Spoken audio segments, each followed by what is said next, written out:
Yo, what up, guys? Welcome to the 2REAL4FEELS podcast, where we do not give a fuck about your feelings. And real quick, guys, I'm just gonna be 100% with y'all. This is gonna be a short live stream. I'm not gonna lie.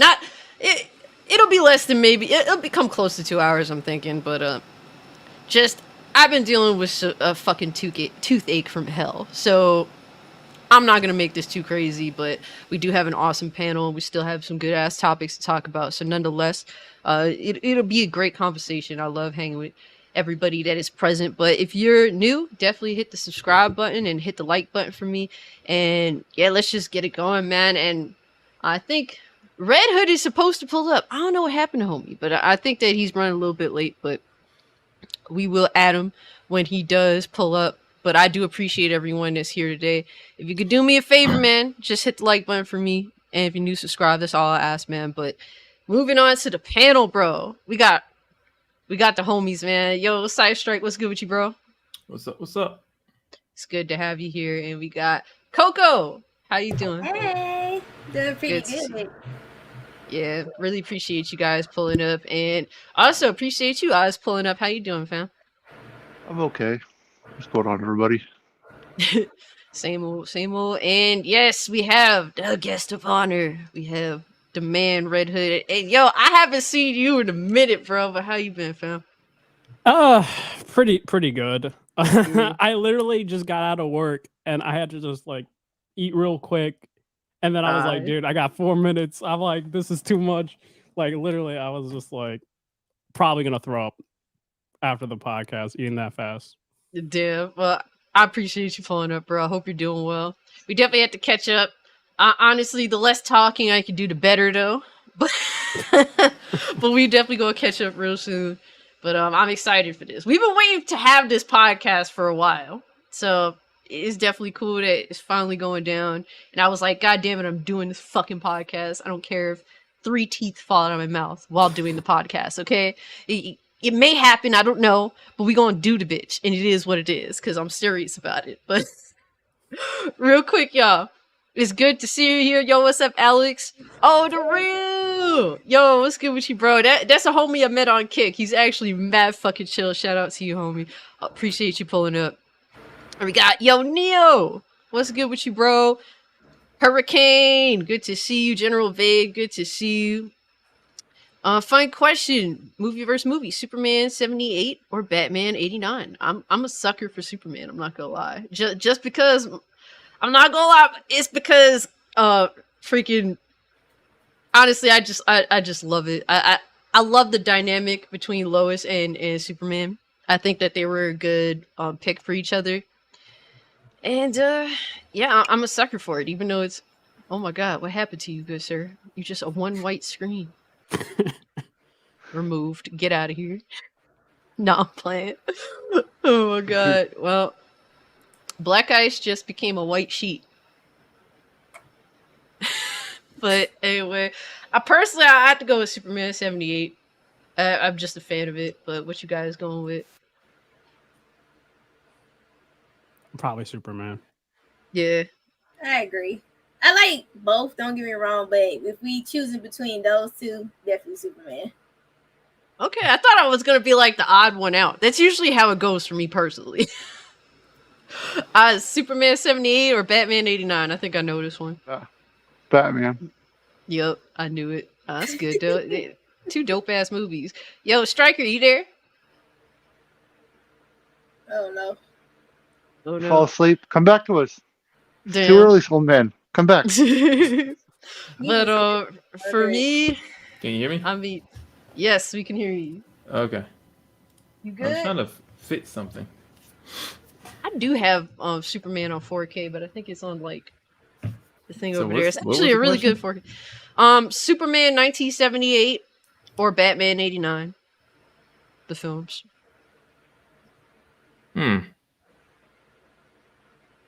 Superman or Batman? Which one is 89? That's the original Batman movie. Keaton. Versus Superman. Yep, the original Superman movie. Hmm. I have to go with Superman mainly because Marlon Brando. I'm a huge Marlon Brando fan. just the fact that they managed to get Marlon Brando to be in a comic book film is an insane Yeah. feat in itself. Yeah, that is true. I forgot Even if about he was that. in it for like 5 minutes. Yeah. It just added a level of legitimacy that a film like that needed for its time. It- I don't know. I grew up off of Batman, so I'm gonna have to go with Batman. I ain't mad at you. They're both great choices. Michael Keaton was awesome as Batman, so I ain't mad at you about that. But yo, where's the paradise? Always good to see you, bro. Hustle. Hope you're doing well. And then we got Red Hood up in here. Nola boy, always good to see you, fam. And Hustle is excited to see Red Hood. And He's a good guy. Drew has to go with Batman 89. I ain't mad at you. Both dope ass picks. You can't go wrong. It's just a preference. Whereas Paradise says Superman is the correct answer. I'm just a Marlon Brando fangirl. I mean, for me, at the end of the day, it'll always be James Dean #1, but Marlon Brando up there too. I ain't gonna lie. So, but yeah, guys. So we normally start off the show with what's everyone been playing or watching. What has piqued everyone's interest? Oz, shoot, what you been playing? What you been watching, bro? I've been playing Fortnite. Been playing this new game, Sword and Fairy. It's pretty cool. That's about it. That's about it. Oh yeah, real quick, shout out to Hustle Motivate for being a member for 7 months. He's a mainstream classic. Yes, that man is a classic. I appreciate you, bro. But yeah, I need to get back into Fortnite. Honestly, I've been in so much fucking pain lately that I've just it's like if I could find time to relieve my agony to go play video games, it's kind of few and far between. And then trying to sleep for 2 hours at a time sucks. It sucks, but I actually am like halfway through Final Fantasy 16, a little over halfway, which is shocking for me. Yes. But I think it's a testament. Well, we'll get into the game, but Coco, what you been playing? What you been watching? What has piqued your interest as of late? I have been streaming a lot, so I haven't really had a chance to really watch anything. But Fortnite, Dead by Daylight, Final Fantasy X-2, I finally started playing that game again, and that's been exciting. Nice. Yeah, I saw you streaming it, and I'm like, damn, I need to just go ahead and try the original 10. Like, and actually be serious about it. Because I tried it back in the day, and once I got to Blitzball, I basically told the game to go fuck itself and fucked off. So there's a lot of people. Like Blitzball is like a make or break it for a lot of people.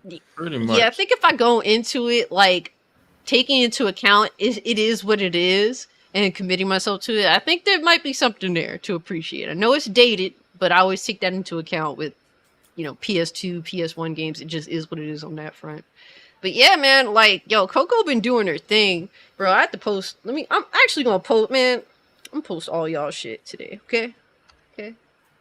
But yo, Striker, what you been playing? What you been watching? What has piqued your interest as of late, good sir? Well, let's see. Other than outside of working, I've been streaming random games, mainly with Coco. We've been playing Overwatch, Dead by Daylight, Fortnite. Offsite, I've been playing Final Fantasy 16. I've also been streaming a couple every now and then, parts of those. I started playing After Image again. I played that on stream recently. Also, I did buy the Mario movie recently too.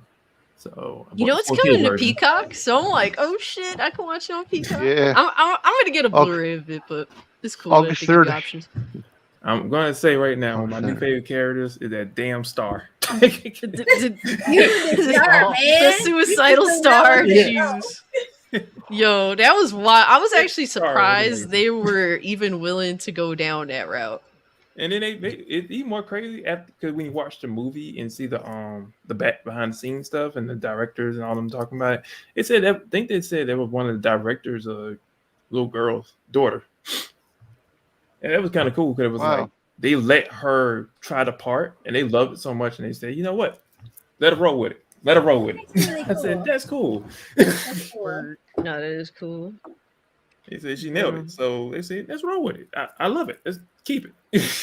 Yeah, I appreciate that movie. That movie was the right time to release because there's just so much dog shit coming out lately that most of it, just to me, it's soulless, and it's just so away from what like entertainment is supposed to be. Like this Mario movie's like, yeah, we're here to take a video game character that is one of the most, if not the most iconic, and put him into the movie space and do it the right way. And they did, and for that they were super successful. It didn't try to be all extra and shit. They were just like, we just got to get the key elements, and you know what? I think they did a great job with it. So I'm happy with it. I definitely want to support that kind of entertainment because that's what is needed, especially at a time where entertainment has been super sus, especially on the big screen. It's kind of funny too, because even Disney had to give them that credit. They were like, "Look, you got it, man. Y'all, that's cool. Y'all got it on that one." They tried to play it off though. It like I think it was Bob Iger or whatever the hell his name is. He was like, apparently people do actually want animated films. And it's like, who the fuck said that they didn't want animated films anymore? What, just because yours are don't make money? They don't make money not because like nobody wants animated films. They just don't want to see garbage, especially ideological garbage. Like, make good film. It could be animated, doesn't matter what it is. Just make stuff that people want to see. They don't have to be concerned with taking their kids to the movie theater because you're going to put some bullshit in there that's clearly not for children. Like, people just want to have fun and not be preached to at the movie theater for entertainment. Sure. You know what's sad? Is that they're celebrating their 100th year of being around. And they think they would fucking do more with animation. Like, you guys fucking literally pioneered this shit. For Christ's sakes, you're the longest fucking animated company in the United States. The fuck is wrong with you guys? Well, them and Pixar, which they bought. And Pixar, I would never have thought from my childhood would just start making things that nobody wants, sequels that are going crazy. Like Toy Story 5. I'm like, yo, we don't need no more Toy Story. I was like, dude, Buzz Lightyear movie? Like, I'm just like, no more. How do they make a Buzz Lightyear movie that isn't even really about Buzz Lightyear? That literally just fucks him over in his own movie. It's stupid stuff like that. That's why you deserve to not make money. And I don't think they've released a single thing this year that actually has turned a profit. You know, that Buzz Lightyear and they deserve it, man.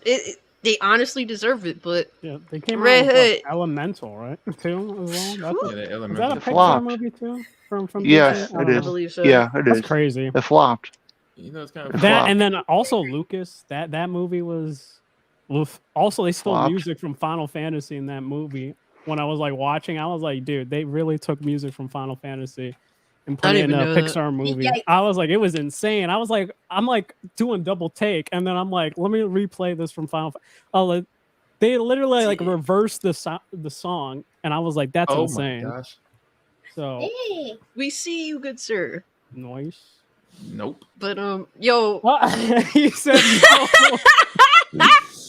Yo, StreamYard's like, nah, we don't want to see your face right now, homie. It's all good. Get out of here. No, but Red Hood, bro, what you been playing? What you been watching? What's piqued your interest as of late, good sir? Watching like nothing. The only thing I guess I'm interested in to go to the movie theater would probably be Tom Cruise, Mission Impossible. The only reason is, I don't know. I just want to watch an action film. That's it. That's all. Nothing like too crazy, and that's about it. But like, I also want to like test, because John Wick made a profit. Like some other movies made a profit. I want to see Tom Cruise, Mission Impossible could hit like high levels like Top Gun Maverick. I don't think it's gonna hit Top Gun. That's what I want to know and see, but who knows? Like, it could get 700. It will make.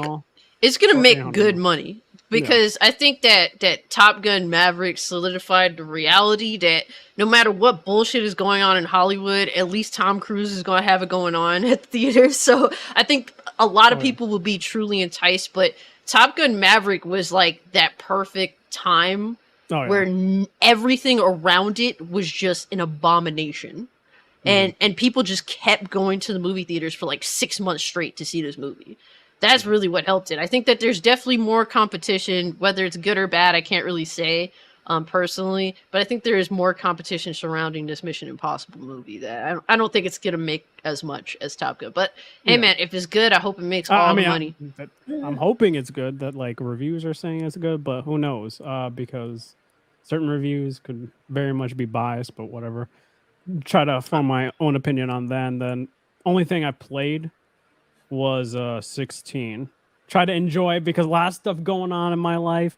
So try to like get in there. I know you've been mad busy. I'm like, that man busy as hell. But no, next week's gonna be even worse for me. So, but I finished it yesterday at like 70 hours. So I'll be actually inspired to make a video. So that's cool. Like right after this, I'll be making a video explanation for something. I won't go into it because spoilers and all that. Well, there's a lot to talk about for that, and it's gonna be cool. So, but like, yeah, that's what's up. My boy Hustle been playing AEW. I know he was highly anticipating the game, and I've heard mixed things, but I hope you've been enjoying it, bro. That's what it's all about. I want my homies to enjoy the games that they hype for. And yo, Astro Cyborg, what's good with you, bro? Always good to see you. Cannoli Sasquatch, always good to see you, homie. 5Izzy5, always good to see you. Hope you're doing well. And real quick, guys, if you can't hit that like button for me, really appreciate y'all. But let me see. All right, Strike, you back, bro? I think. I actually got to watch the animated film, Dante's Inferno. Yo, Tubi is insane. Guys, Tubi is awesome. It's free. And the amount of movies and stuff that they have on there, I was like laying in bed. I'm like, I need distractions from my situation. And I just put on Dante's Inferno. I'm like, oh, it kind of looks like he's in more agonizing pain than me. This is perfect. And that was actually insane because I had never seen it before. So that was cool. But yeah, I've been mostly concentrating on Final Fantasy 16. I also been playing a little bit of like, you know, party games with like Blaze, whoever pull up, shit like that. So like Prominence Poker, like little things that kind of just are simple to play but take my mind off the BS. Like anything at this point that's just fun and just to chill out with. So that's really what I've been up to. Nothing too crazy, but hoping to finish Final Fantasy 16 this week. But guys, we have some decent topics, man. The first one, Striker, if you're not gonna get booted out again. Yo, it is like Seizure City right there. I'm like, what the heck? Okay, I think we're gonna skip over the fighting game stuff because, like, you know, Striker's a fighting game connoisseur. So we'll wait till he gets his seizure inducing symptoms under control. All right, I think he's good. You good there, homie? I see. This is what I'm talking about. My cam does that now. Give it up. Just give it up, bro. It's a wrap. Pencil told me just go ahead and yeet that thing out of window. Just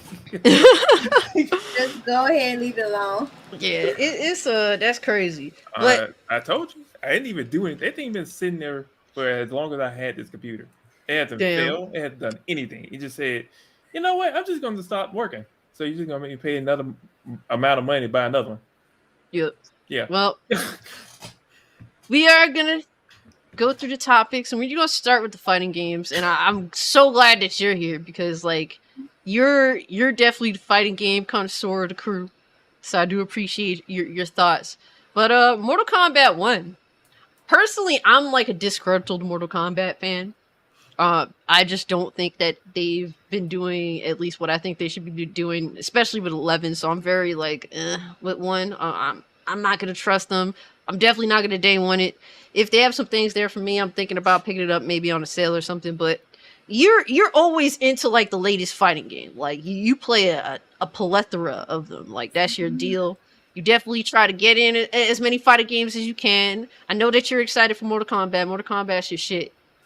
Yeah. But they did have that combat cast, I believe, today. I still gotta watch it. So they did confirm, you know, Smoke and Rain as Mortal Kombat fighters. Just thinking, what are your general thoughts on all that?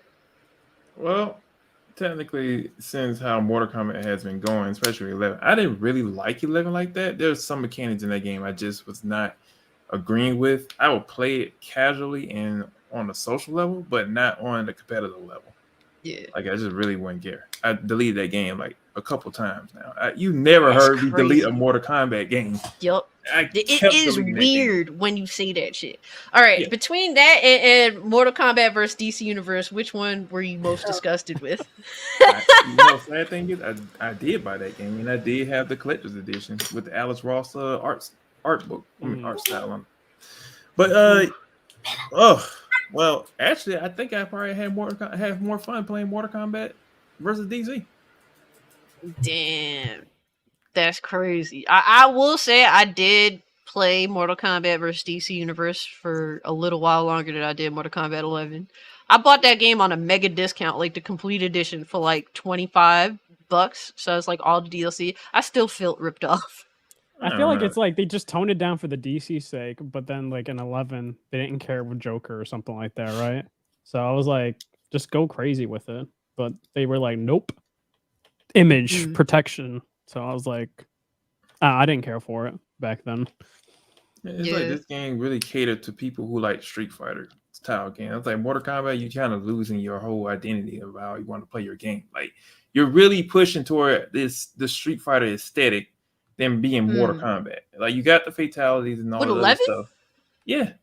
Because it was more like, to be fair, like a more Street Fighter-ish feel to it. Like what I mean by the aesthetics, I'm talking about like the way you deal with certain situations and the way you kind of what are your answers for certain situations.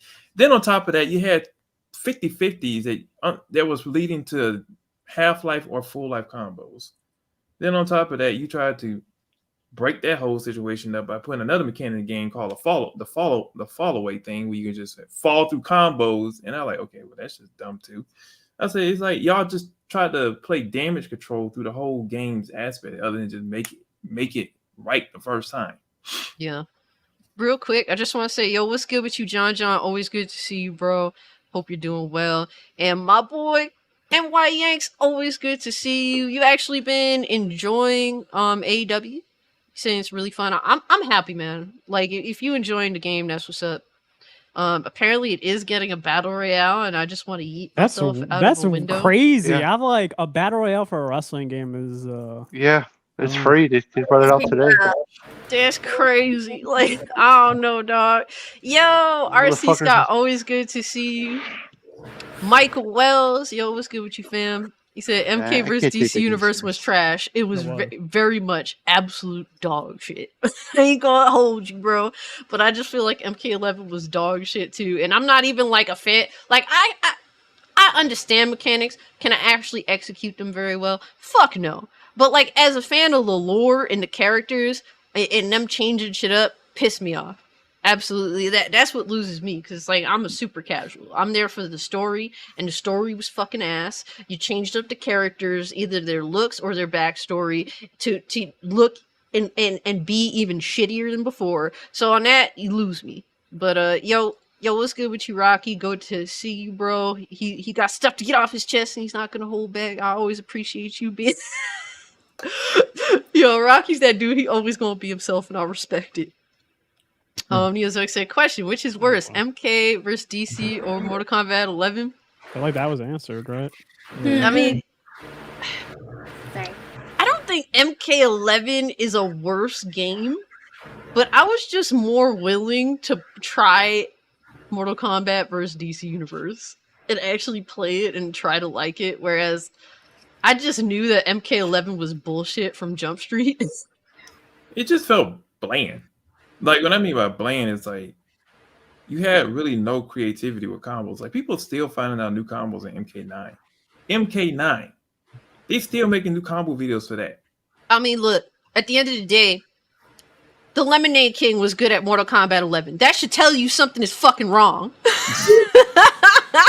That's why I'm kind of liking MK1, because they kind of opened up the combo system again. And people are finding out some crazy combos. And I'm like, and they're not all doing the same thing. I'm like, okay, this is crazy. Like, this game actually is going to have some creativity. And I'm here for it. It's like you have the MK11 aesthetic and movement and all that stuff. That's fine. But they're opening back up the creativity. And not trying to have all these stupid fighting styles. I'm like, that was annoying. Yeah. True. Very true. No, I feel you with that. But like, what was I gonna say? Oh yeah, so apparently they confirmed that Sector and Cyrax and Frost are featured as cameos, and apparently I don't think they're gonna be playable. Is that true? Yeah, it's in the trailer. Yeah. They actually showed That's them fucking, as assist that's fucking characters. stupid. It's That's so fucking dumb. stupid. Like 2 of the characters are like everybody's favorite. Super Oh, yeah. Smash Mortal Kombat. There you go. Shout out to my boy Sod Viper, who is fucking livid because he loves Cyrax and Sector. He loves the robots, and he's like, "You motherfuckers have." And he already is highly critical of Mortal Kombat after 11. He was actually kind of hyped for 11 because he lives in a place where getting matches and good connection with people like it is difficult if you don't have like Yeah. not if it's not like peer to peer. What do they call that type of system? Well, Mortal Kombat was like the first to kind of have like good internet for fighting games. I forget what they're referring it to, and he was hyped for it because he likes the competition. Like he there for the smoke. Yeah. Like the net code, like that shit was like one of the first games that had good net code, so he was hyped for it. And then when he played it, he was like, "This is fucking dog shit." And he really could break down mechanics pretty easily. Like he's good at that shit. He's good at like I call that motherfucker the human strategy guide.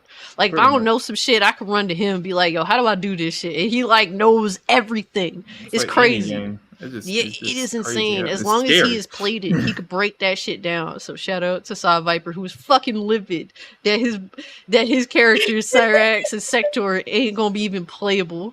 So he definitely, I think he's gonna stay on Street Fighter. Yo, but real quick, bro, thank you so much for the 5, man. You totally didn't have to. You said going to work, have a great show and a great night, everybody, man. Yo, Chris, thank you so much, bro. Totally didn't have to. I appreciate it.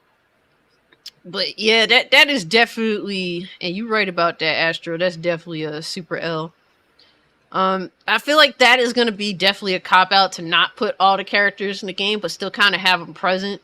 Like I always used to get mad when they would have like characters make appearances in like the story mode, but then they're not actually playable. Yeah, that's stupid.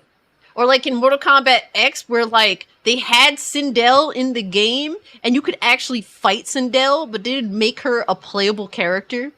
And I was just like, I fucking hate you. And I'm pretty sure they basically took her character from MK9 and just put her into X. And I don't think they gave her like a necessarily unique fighting style. They just kind of copy and paste her movements over. Yeah, so that absolutely pissed me off. So I think this is a way for them to be like, well, at least they're there and they could be involved a little bit. But I don't know. I don't know. How do you feel overall, Striker? Because I know that like I'm negative as shit. I'm very critical of NRS. So like I do like that you tend to be far like more open than me to at least Mortal Kombat. I know that that's your love. So how do you feel overall about MK1, going into it? Well, since they're rebooting the storyline, switching up some things, now Raiden is the actual new champion, Earthrealm champion. Which I was Luke surprised Kane about that. is now the god. He's the fire god or whatever. So it's just that switched around. Then Scorpion and Sub-Zero are brothers. So the whole Lin Kuei is just like the Lin Kuei, defenders of the Earthrealm. Kind of like the TV show a long time ago when they had that. But now it's just no longer a rivalry between the Lin Kuei and the Shinryu. And it's just like, oh, we're brothers we're brothers in arms. Like with Smoke. Like you said in the trailer. Yeah. We're not blood, but we're brothers. So it's like, okay, I see what they're doing with this. Yeah. It's opening up some new doors, and I just kind of want to see where they're going with it, especially with Kenshi and Johnny Cage. I said, okay, that's kind of cool. I have not seen a Johnny Cage skin yet that actually like is bearable. Like he looks like the most bland fucking character visually. Yeah, but they do got some old costumes too, so we'll see how that goes too. Yeah. Oh yeah, they need to, because what they running with now, I'm sleep. Okay, I'm sleep. Nah, but honestly, I'm a disgruntled fan. I don't know how far I'm be into Mortal Kombat. But does anyone know if it's gonna have crossplay? I haven't really heard anything about that. I think likely it will, right? I feel like that's becoming a standard to keep fighting games going. It should, but Street Fighter has it. Like I would assume any type of fighter wants to survive. I would assume Tekken 8 would probably have it as well. If not, it would be dumb. Yeah, so far all the games have crossplay that I've been playing. Yeah, I mean, look, I say never get your hopes up, but I think it's more than likely that it's going to have crossplay. That's what's going to keep the game going as long as it possibly can. So ideally, having that infrastructure just makes the most sense. And if they don't, roast the fuck out of them. They deserve to work, okay? Straight up. But that's how I feel about that. But I don't know if you guys have any thoughts on Mortal Kombat. Y'all excited for it? Y'all just like, whatever. I'm just crying. Jade ain't been announcing stuff at all. I'm like, like she should be in there at some point. I don't know. Like, I think there should either be DLC or something. But all jokes aside, though, I'm not really mostly a fighter, but I do like their storyline. It is kind of interesting now that they revamping it again. What they're doing with the story, I'm kind of a little hype about what they're gonna do with it. Yeah. Okay. And I like Rain design too. I just wanted to just throw that out there too. Okay. That's what's up. But yeah. Any final thoughts on Mortal Kombat? We got some new details. You know, they got Smoke and Rain. They gave Smoke a kid's haircut, which I thought was interesting. Yeah. Yeah. My friend said, like a middle-aged white I was like, what is that?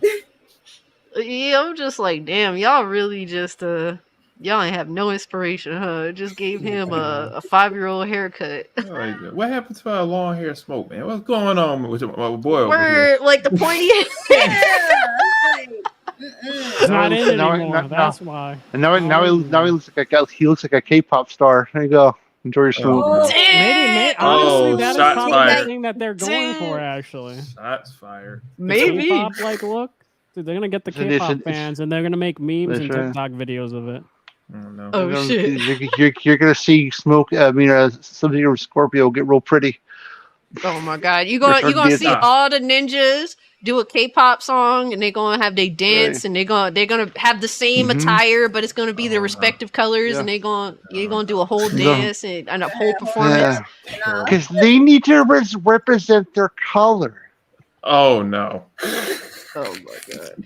That's the one. Look, I will give them so much props if they finally do right by, if it be, the female characters with the different color outfits or obviously the ninjas. If you keep them with their respective colors, the fact that MK11, you can make Scorpion pink, blue, like fucking green, and all the other ninjas, to me, you just threw away everything that was unique about them. Don't be surprised if you see her. Don't be surprised if there's going to be a Rainbow Warrior. You know it's coming.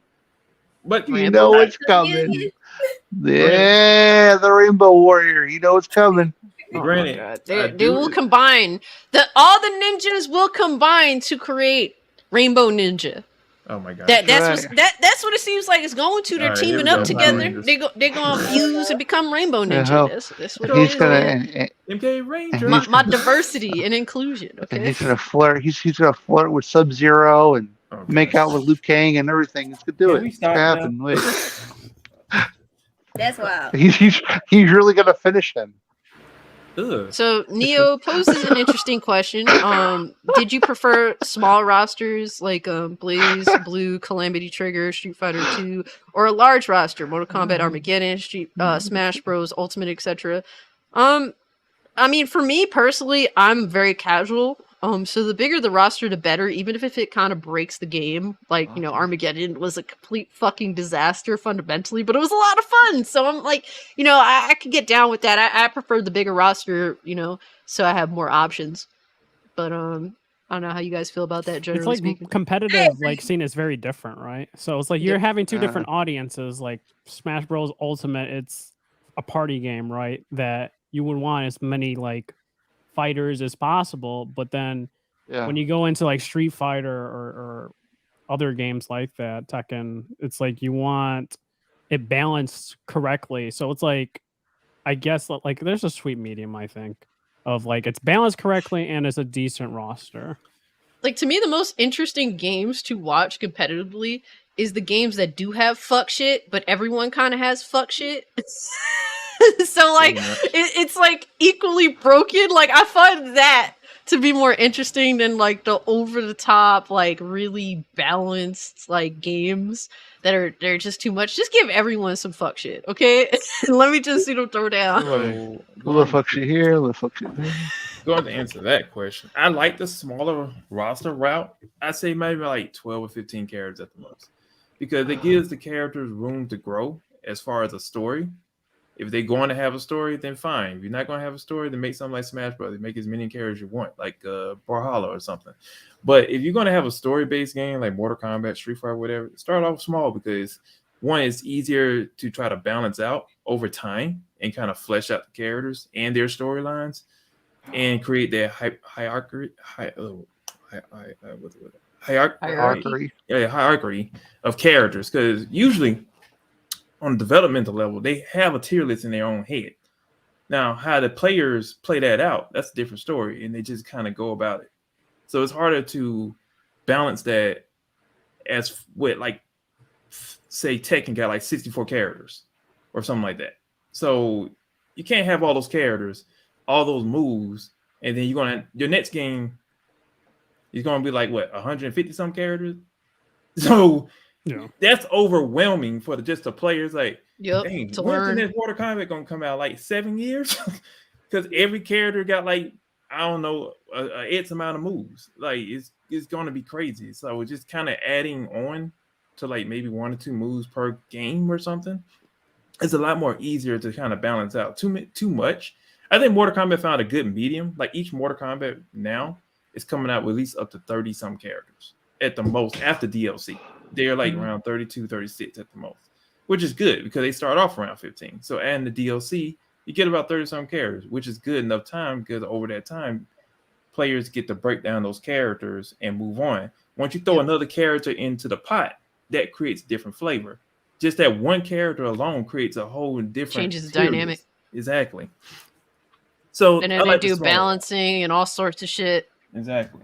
So it doesn't come down to that one character. That's like when they add a new character, it's like, okay, we're gonna do all this balancing overhaul essentially, like pretty much every time.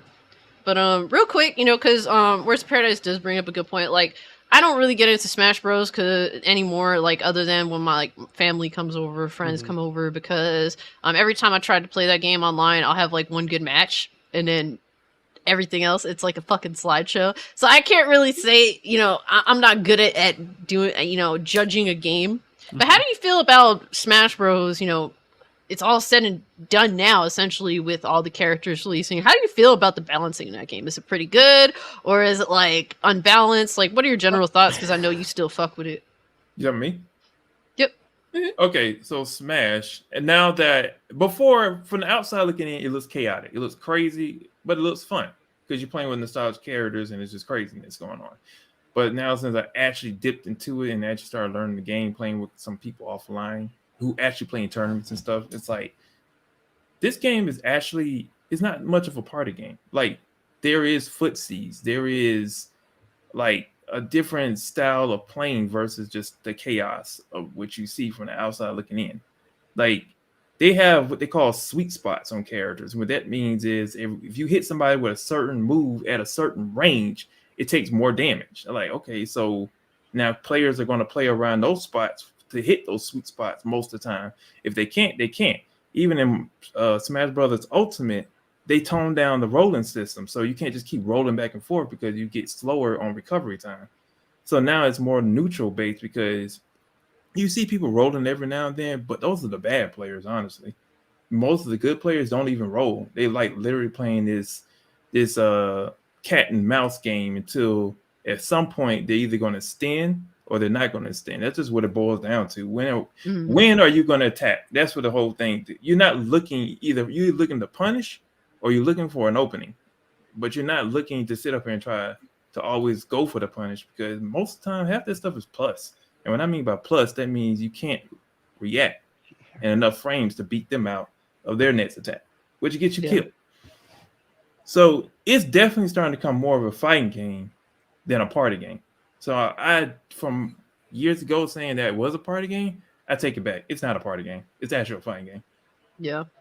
Yeah, I think it does a good job of being both because honestly, it is exciting to watch competitive Smash Bros. To me, it's a lot more exciting than watching most of the other fighting games. Whether it's because it it's kind of comes from a different background, I will say, because it did start out kind of as like a party game, or whatever have you. I think that it's a lot of fun to watch and to play, and if it be competitive or just for fun. But real quick. Bro, G, you totally didn't have to, bro. Thank you so much for the 5. He says, get well, Cassie Bear. Appreciate that. Enjoy those painkillers the dentist will give you. We'll see, man. I kind of avoid dentists. I guess that's why I'm in this situation.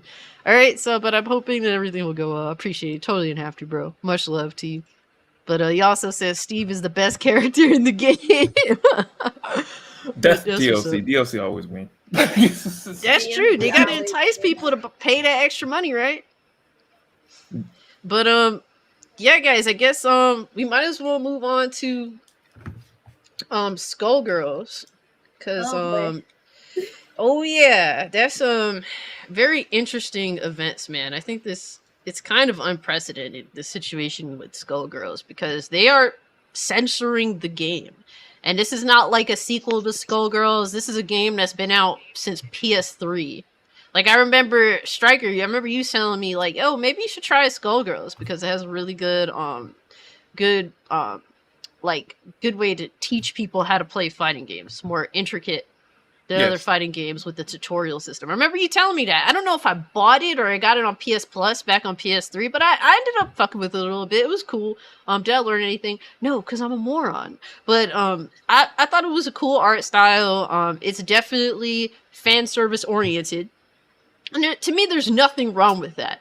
I think that it should coexist with games that aren't very much fan service oriented. But that's kind of been the main appeal, besides it being, from what I've heard, a damn good fighting game. I know that you've been into it, but do you know like the level of censorship behind this? Because apparently it's from the fan service, so it's like anything in regards to like the panty shots or like anything being kind of extra in regards to showing off women's features. Also, I believe that art has been altered as well, not like in terms of I believe there's references to characters that have like swastikas. Yeah, and apparently that has been censored as well. Yeah, and this isn't by the original creators of the game. Apparently, from what I've heard, I don't know if you could give some insight on this, but from what I've heard, they're out of the picture, the original creators of the game altogether, and that this is a company that has stepped in and decided to change this game, something that's been around for like what, a decade now, or close to it. It's almost a decade. They're literally patching the game a decade later to remove what has been placed there by the original creators. Fucking daily and $1 short, Christ.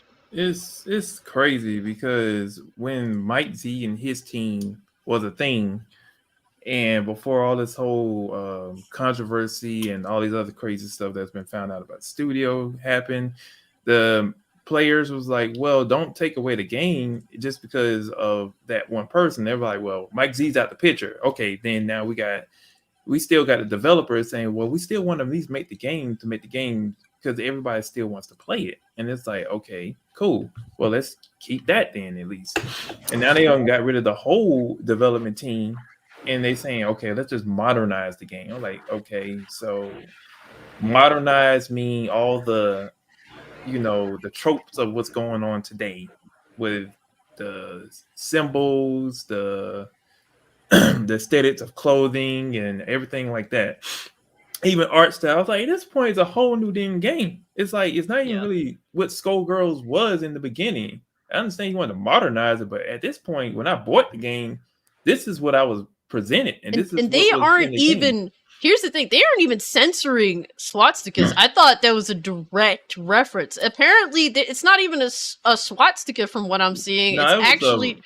It's just a rain. It's like an umbrella that's being taken out of the game. It's I know they said something about the red bandanas on people's arms with some type of symbol or something. They took that off for those soldiers. Yes. So that's gone. It's just an umbrella. So it's like it's crazy. I'm like, at this point, I kind of feel like I've been have false advertisement. I want my money back. Oh yeah, like a lot of people bought the game because it's extremely fan service oriented, and now a lot of that is being removed. So yeah, like this is the style that the game chose, and they're changing not just the gameplay but the art. So if there's like a digital art, they're changing that art. Yeah, even the art is starting to downgrade. I said even the artists who redid some of these scenes that like a little kid did it or something. Like, what is this? That is insane. At this point, I'd rather disconnect that game from the internet and keep the old version. Yeah. I mean, imagine if like you went to like one of the most iconic like places that displays a piece of art, like what is it called? Like any place, like, you know, a lot of older art shows people nude. And that's like going back, you know, hundreds of years. Imagine if they're like, well, this is unacceptable. This dude's dick is out, so we're going to go over this artist's work from over 100 years ago and paint a underwear on him. Like, that's literally the equivalent that we're fucking talking about here, which is fucking insane to me. So, like you said, the game has been out for so long. It's kind of like, what is the point to even do this? What is the point? Yeah, and I mean, look, you know, like, for me, is it a game that I went out of my way for, like, because, I want games that are fan servicey? I'm not really looking for that personally, but there's people that went out there looking for it, and if that's their bag, I ain't mad at them for it, because the original creators provided a service. The original artists provided a service, and it was very successful based upon that, and people bought that product because, well, oh man, it's doing some shit that these other games aren't doing. And to me, like, going back like a decade later and saying, no, we gonna change this up, this is unacceptable, to me, that practice is unacceptable. People bought that product because one of the reasons was the fan service, and you're going over that now, and the original creator isn't involved. While I still think it would be wrong if the original creators were involved and they decided to do that, at least it's their art that they're making and doing a U-turn on. Now, would I say, they're a bunch of pussies now? Yes, and I wouldn't buy their products anymore. Like, yeah, like I would say that, but at least it's them changing it on their own terms. Whereas this is another group that's like, we're going to change these people's art. Like, destroying, like, to me, this is destroying art. Like, it is, because you're taking someone else's work and saying, no, this is unacceptable. And I just am completely against that entirely. Exactly. So, and this game has been getting review bombed, and it deserves it. There needs to be a statement made, and we don't really have that many options in how we could speak out against this shit other than to discuss it and hit them where it hurts. Hit them where it hurts. Let them know that what they did, and I completely support that. You know, I don't think it's necessarily review bombing the way that it's depicted by journalists. To me, it's just people that are upset with that their purchase is being changed. So that, to me, that's not necessarily review bombing. That is just simply someone voicing their displeasure with the thing that they paid for being altered. I think good all saying, bring back the titties. Bring back the titties. Hashtag bring back titties. And look, man, like, yo, if people want games like that, if there's a desire for games like that, then just fucking fulfill the desire. It stop making it seem like it's the worst thing ever. There's fucking children that unfortunately will die today of starvation. You really think that, well, this chick, her fucking shirt is 2 inches lower than we think is acceptable. This is a crime to society. Like, you guys look like a bunch of fucking losers. Like, you're a bunch of pussies. Not for nothing. And the fact that they're doing this, the company behind this, y'all a bunch of fucking pussies for this. I agree. But I heard, you could probably speak to this more, Striker. Apparently, I heard that this game was not allowed at fighting game tournaments, specifically because of these art depictions. I don't know if you could speak to that. I don't remember hearing them say anything about the banning of the game due to certain content, because it's always about the fighting element versus the story mode of it. So I'm not sure. Like, even Sonic Fox is like one of the biggest spokesman of that game. They even got his character in the game in the training mode now. So even in the training mode stage is an actual fighting stage, and you can see his character back there. So I don't think that's the case. It's still out there, and it was at Evo too. I think it was still at Evo. Because some people were making that argument. Oh well, it's to get into the fighting game scene.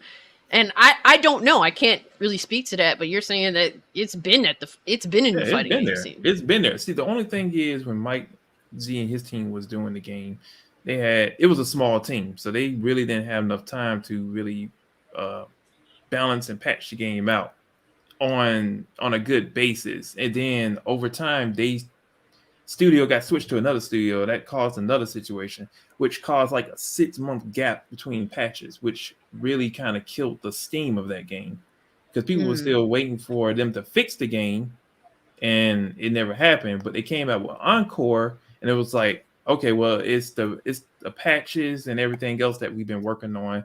Also, we got switched to a new studio. Also gave you a whole bunch of free content with that when you got Encore as well, to be like, our sorry thing for that.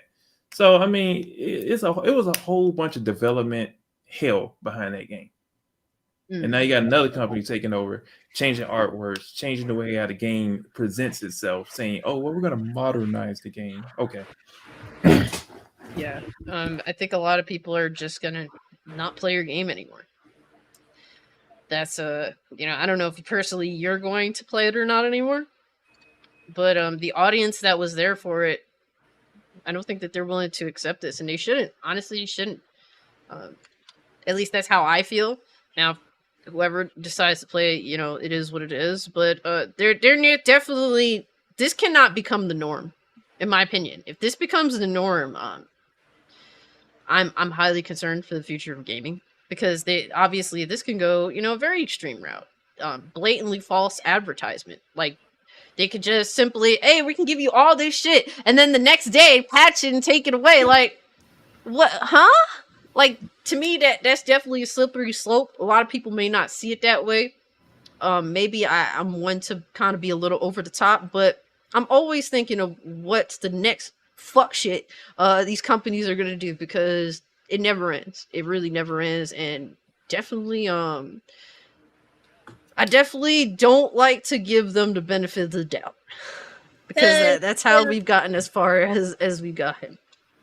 If they do this to fighting games, what would stop them to actually going towards the more graphical violent games like Grand Theft Auto or, Red Dead Redemption and Hitman and different stuff like that actually do depict certain things, but they be like, oh, the girls in a bikini suit, we got censored it. It's just like, and they've done things like that. I thought GTA 5 did that or no. Like, but they did it upon a re-release. So, like, at least you could say, well, I'm just not going to buy the re-release. So, right.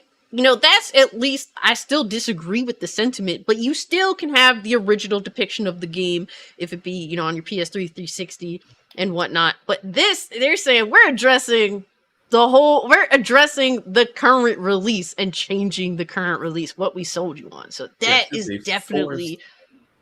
It's a forced update. Yes. You want to keep playing the game, if you're forced to take this trash into your house. Damn. That's how you're looking at it. It's like you're forced. It's just like Windows saying, hey, you need to update to Windows 11. Would this fall under the category of false advertisement now? That's what I'm saying. It does. Yeah. I really hope that they get sued, because they need it. This cannot become the norm. they deserve it. I mean, I don't know, I'm not a lawyer, but I feel as though this definitely falls under some serious false advertising, and we need to establish whether this is acceptable or not under law. So we'll see. Hopefully they get sued. They deserve it. That's how I feel. Then it's for the win. Yo, G says Skullgirls is censored. Meanwhile, Cammy still has her leotard and Jury is forcing the foot fetish in Street Fighter 6. You ain't lying, dog. You ain't lying. Pretty much. But I guess we might as well just throw the next topics together because there's been rumors of a Red Dead Redemption remaster and Assassin's Creed Black Flag. And I have different opinions on these games. But I'm actually like kind of hoping for a Red Dead remaster, specifically because it never came to PC.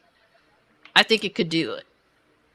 That's the only reason I get it, for it to go on PC. Hell yeah. I don't know. They just said remaster for that. I know Black Flag is supposed to be a remake. Yes. That's, oh Lord. Oh, there goes. Which I'm just like, Black Flag does not need a remake. By far, one of the Assassin's Creed games, like, it doesn't need it. Unity doesn't need it. The games that I think truly need it are like 1, 2, and Brotherhood. I think those are like the ones that they should remake. But Ubisoft, I don't know, man. They like their remake record is questionable at best with Prince of Persia. What? That remake, they're like, yo guys, look at this picture. And everyone's like, absolutely not. And they're like, okay, we're going to delay it. And then we delayed it even further to the point where it's indefinite. So I don't know. I wouldn't trust Ubisoft with a remake until we see that Prince of Persia remake actually come out. But Black Flag absolutely does not. That's a boneheaded decision. Honestly, like I said. 2, 1, Brotherhood, and maybe Revelation. Actually, no, Revelation, you don't really need that one. But those like 3 definitely need it instead of Black Flag. There's no reason to do so.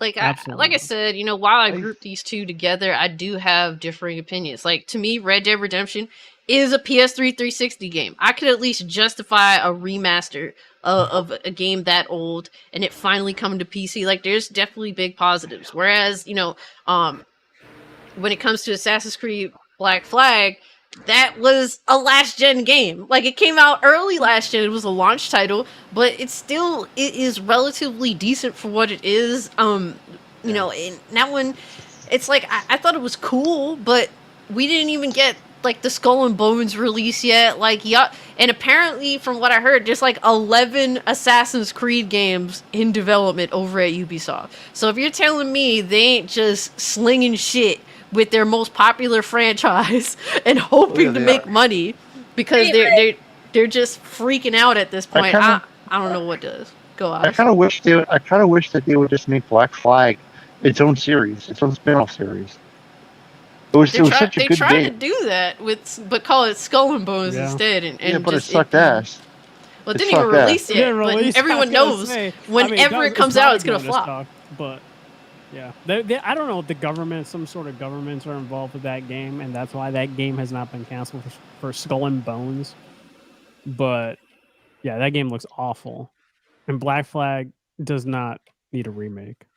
Yeah, it's very hard for me to justify that.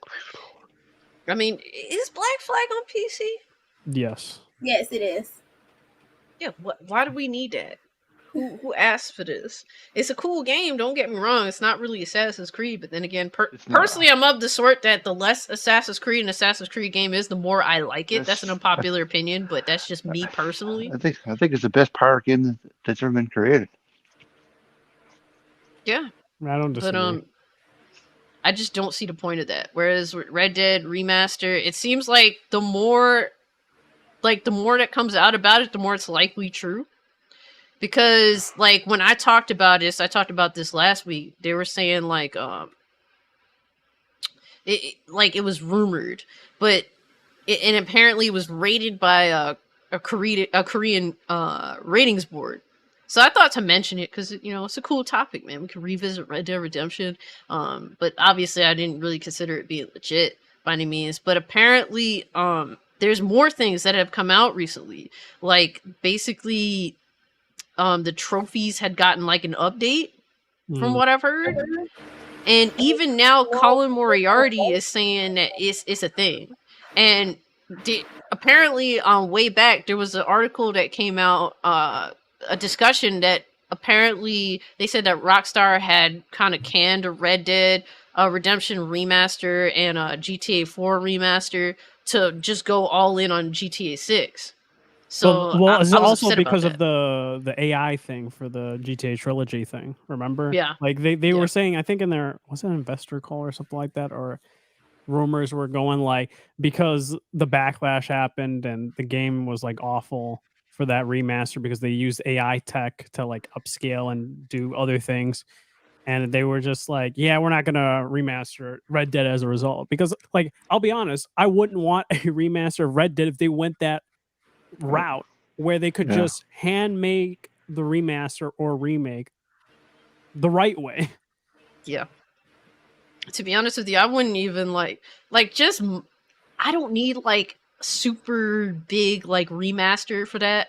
Honestly, just give me the basics and make it available on PC. I'll fucking pay for it. You know, like I'm not really to be honest with you, if you have a Series X and you play Red Dead Redemption on the Series X, it's like a remaster. Like it's upscaled, it runs at like 60 FPS. It's actually pretty nice. I would love to have that experience on a mouse and keyboard. That's and play that out. I don't really need anything crazy. You know, with PS2 games, it's a little bit different, and they very much botched the GTA remaster trilogy. Very, very horrible release. If they were to go the route of that, yeah, I would say definitely do not waste my time or my money.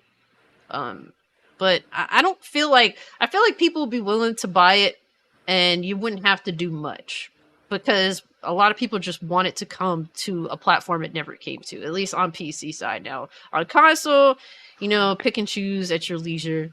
I know there probably wouldn't be much use for it if you have a Series X, because the Series X boosted version is very fucking nice. Very, very nice. That's the best way to play that game. But I'd support it personally. And I honestly, if this is real, it would be amazing if the GTA 4 remaster is still a thing. And that's going to come out too. And if they actually did a good job with that as opposed to the trilogy, I would definitely be down. I'm more excited for fucking remasters and remakes, guys.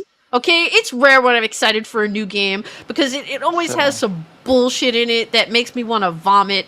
Like most of these games come out as unicorn vomit or they come out broken as fuck. Like I don't need all that. Just give me some remasters of games that are actually good. That's literally where I'm at this point. Do I want to feel this way? No. I would like to be excited for new games, but they're few and far between for me. Hey man, just remember GTA trilogy remaster was pretty bad. Oh, real bad. They could definitely mess that up with Red Dead. Now we'll roast the shit out of them. They can. What were you gonna say, Oz? I want to get your ask your opinion. What do you think of I don't know if you heard of any of these rumors about apparently there's a big rumor that that Nintendo's supposed to have that they're supposed to reveal the Switch 2 this month. I don't believe it. Is there like an event that's coming up? Yeah, I thought there was a September event though, like an in-person event in September, right? I could be wrong. I guess for what who we take it with a grain of salt, of course, But I read on a couple things that they're saying it's pretty much it's a rumor, but take it with a grain of salt. But they're hearing that they're just possibly at event they're going to reveal the Switch 2 this month because apparently the dev kit for the Switch 2 got leaked out. Oh, well, the dev kit it definitely exists. Yeah. There's no doubt about that. They were working on a Switch 2 years ago. That's just how it goes. I don't think they're going to show it off. Yeah, just because the dev kit leaked, it doesn't mean it's going to force Nintendo's hand. Nintendo plays things at their own leisure. They don't care. They don't care what's going on around them. Yeah, because think about it. If I recall, Switch when it was announced was like 2 months before the actual launch, right? Sure. If I recall, right? Wasn't it like January and then they launched March? Yeah, so something like that. I just don't expect it to be that long of a wait that they would do something like that. Like January, I think they would just do the same thing like they did last time. January announcement, March they release their system, and that's that. I don't think that they're gonna do. I don't think they're gonna announce a new system right now because they got a bunch of Mario games coming out. I think they will. They're not gonna fuck up their bread and butter for the holiday. That's how I feel. They will, because they could always say, hey, get the new Switch 2. Like special Mario, like Mario Wonder Edition. No, I don't think that. It's just gonna be a regular Nintendo console. Like they could have done a Zelda thing, like you're saying last time when they revealed the Switch, but they didn't. They said buy our Switch along with buying Zelda. They don't need to do those console bundles because it's gonna sell on its own. It is. Yeah. Yep. Whenever the Switch 2 comes out, it's gonna sell insane. Yeah, and whatever that game's gonna be, like that accompanies with the Switch, it'll be $70. Yeah, so, you ain't lying about that. Yep, $70 is here to stay, man, because people be simping. They be simping out here, dog. I mean, I will say this. I feel like Tears of the Kingdom was a more worthy $70 game than most fucking next-gen console $70 games. That's how I feel personally, at least from how, like, the intricacy of the game's development. So, yeah, I don't buy many $70 games at all, but I can see why people bought Tears of the Kingdom. I'm still kind of surprised by what that game could do. Yeah, and this is just me coming personally speaking. I hate that I don't play Zelda games because that game does look amazing. The amount of innovative stuff that you can do that I personally seen, I was like, this is insane. This needs to be a new standard for RPGs. Yeah, that and just the fact that, like, the thought process that the developers had when they went into making this game, I respect that, you know. They really just they do really want to take roleplay to a different level. I wasn't expecting it. You could literally walk around in a fucking Gundam and blow enemies up. Okay, y'all win. Zelda wins. Okay, if you get Game of the Year, I ain't even mad at y'all. Okay, straight up. I actually seen a recent post that now somebody has created a whole helicopter. The full engineer. If you don't actually follow this blueprint to a T, the whole thing falls apart. I said, who has the time to sit up here and put this together? But the fact that you can do it, helicopter that had missile launchers and everything. I said, all right, I'm done. It's the fact that you can do it. That's what I like. If I can come up with the idea for it and you gave me the tools for it, you automatically hands down. I saw some dude create a giant flying dick and flying across Tyrol. That shit was funny. You know what, man? Look, I was a huge Dying Light fan because that game was like that first game that felt next gen to me, where like if you could get there, you can go there. There's no like invisible walls, none of that bullshit. If you could climb it, you could get there. And to me, I thought that was so innovative. And with Tears of the Kingdom, it's like that same sort of vein where if you could put it together, it doesn't matter what the fuck it is, you could do it. Right. That's pretty insane. Like, that is really thinking out the box. A lot of people, honestly, I was kind of like, what could they possibly do with Tears of the Kingdom, given the hardware limitations, given Breath of the Wild? And they surprised me. They definitely did their thing with that. So I do think that that's amazing that these players could throw that shit together in the base game, not modding and all that shit. No, they throwing that shit together with just because the game allots it if they could think it. That's beautiful. That is a beautiful thing in gaming. So I really have to give them a shout out for that. Even from the most simplest design, like, oh, I have a cannon. I have a stick. I wonder if I can put this cannon with the stick. Oh, it works. Oh, I can use it to shoot too. Okay, now I'm running around with a stick with a cannon on top. They've been coming up with some crazy concepts. I won't lie. Yeah. And I didn't play the game, but I could still respect the fucking game for what it could do and what it allots the player to do. That is the beauty of it. What the player can do, that's what makes it fucking great. And I have to tip my fucking hat, okay? Even developers was trying I gotta tip my hat. Even developers was like, I gotta give it to Nintendo on this one. It was like, well, even with the limitation of this system, they managed to pull these mechanics off. Like, how? They were literally asking Nintendo, how did y'all do this? Yup. AAA developers, like, how did y'all do this with this such limitation of power? It's all about the artists. That's all it matters. Like, it's if you can do it, you're the artist. You figure out how to make it work. Exactly. Our imagination, Neozoic brings up a good question. Do you prefer remakes, reboots, or remastered games? I used to want remakes so bad, but then people did remakes or reboots, and they fucked it into oblivion. So, or they just changed things or made it more sanitized, more bland. Honestly, I just want remasters at this point. Do not change the audio. Do not take things out from the audio. Do not fucking censor anything. Just make the game look clean, pristine, and give me good frame rates, and I'm happy with that. Okay, I will pay you extra just to not fuck with the artistry of the games. Like, that's to the point where we're at, because my expectations are so low, but I don't know how you guys feel personally. Me, personally speaking, this is a gray area, because I think that there's room for both. Like, if it's an old game, of course, I would want it to be remastered. Like, if it's something from PlayStation 1, 2 era. Oh, like a remake? Where they remake it from the ground up? I want to actually see it in, like, I think a good example of this right now is Super Mario RPG. I'm actually excited for that. And the fact that they upscale the graphics, I hope they don't touch anything relating to the story. But I hope that it is a 1-for-1. Like, I think a great example is the Crash Bandicoot trilogy.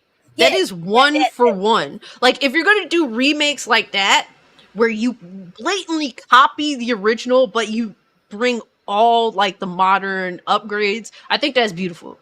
Because you could tell they're fans of it and they respect the original artistry. So on that front, I think that's a beautiful thing. Now, a lot of remakes don't follow the same sentiment. A lot of these remakes, they do fall short and they do change shit up. And I mean, in some ways, some changes can be good, but the chance of them doing more with changes is very unlikely, because at the end of the day, most people are just fucking lazy or just have their own ulterior motives. So I feel as though a remake could be amazing if it is as dedicated to the original intention as possible. That's very rare. So that's why I feel like I'm good with a remaster at this point, as long as you don't fuck with anything. But, and the other thing is, if it's a good game already, just bring it up to modern day graphics. Just give me to where I can play it at 4K and all that stuff. Leave the story alone. Leave everything alone. Just make the graphics better. Yep. And one thing about Tears of the Kingdom that I want to bring up too is the reality that I would play that game and I wouldn't be able to do nearly as much shit as other people could do, because I'm not a very creative person. But to someone that is super creative, the shit that they're putting together, I gotta say, it's insane. But real quick, yo, Angelo, thank you so much, bro. Thank you so much for it too. Remakes aren't progression in the field of art. You're not wrong. I definitely agree with that sentiment. But do I actually kind of like remakes or remasters when they're done right? Yes. Because what is progression in art in modern day is a fucking abomination, in my personal opinion, the mass majority of the time. That's how I feel. I'm sorry. That's very, I mean, that's my personal opinion. If you feel differently, I completely understand, but that's just how I am. Until they actually understand what's cool and what is actually, you know, progression in the gaming space, and actually, like, modern day creators want to give the gamers what they want. If they want to make that turn, then I could really wholeheartedly be excited for new games, but that doesn't seem to be the sentiment, so that's how I am. But yeah, guys, any final thoughts on Red Dead Redemption getting a possibly being rumored to being remastered, or Assassin's Creed Black Flag possibly getting a remake?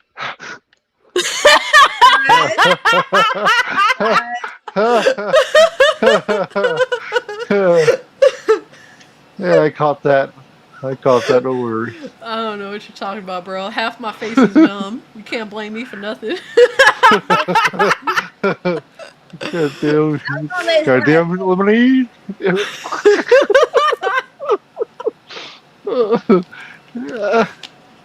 Oh my god. Shit. Oops. It wasn't intentional, damn it. But I guess final topic of the night, yes. Because, well, this is the game that B and Red Hood were the most excited for. And it is interesting. While I'm only halfway through it, Red Hood, you finished the whole game. Oh yeah, but everything. You know, obviously avoid spoilers. You know, minor things that nothing. Yeah, don't worry. I'm just gonna spoil everything. Just give away the ending, bro. Just give No, I'm joking. No, I beat it. This was actually before the motion blur. Literally before the motion blur update came out. It was that same. Have you tried day. it? No, I did try it, which is weird. I don't know what it was, but definitely like less eye strain for me for whatever reason. I don't know if that was just me or placebo or what, but I don't know. Like it like for whatever reason. Less eye strain with the motion blur off, without or with the motion? With it off. Yeah. Yeah, so because I don't know. I don't know, like if that was just me or placebo effect. I'm like, I don't know. I just feel better. But whether or not they'll actually fix the traversal or like exploring the zone worlds, I don't know. I don't think so. That's in my opinion. Whether or not they'll fix that performance part for it, you know. I just don't think that might. You're gonna have to wait for the PC version, I think. To me, like, so I've gotten to mess with the motion blur situation, and I think that the motion blur, should it be turned off? I don't think so for this, at least on PS5. I think it's sitting at, it was maxed out at 5, which was way too much. It was insane. It looks fucking ridiculous. It's a beautiful game, and then you turn the camera, and it just looks like you're surrounded by spinning Sonics. Like, that's how insane that motion blur is. Yeah, it made me, like, sick. Pretty much. Yeah, it was disgusting. So I think it being toned down to, like, 2, because the frame rate is not good. So a little bit of motion blur can help that choppiness. So I think it being at 2 feels good. It does look clear, but it does give you that little bit of motion blur to kind of mask the fact the game runs like ass. Yeah, it is what it is. I think I was excited for the game, but I can't say right. Like they said that I think they just had the combat at 60 optimized, but they just I'm assuming they had it at 30 FPS for traversing, right? It's all over the place. Wanted. In certain places, the frame rate isn't that bad. Then in other places, it's just terrible. Like really populated, dense areas, the frame rate is very all over the place. Yeah.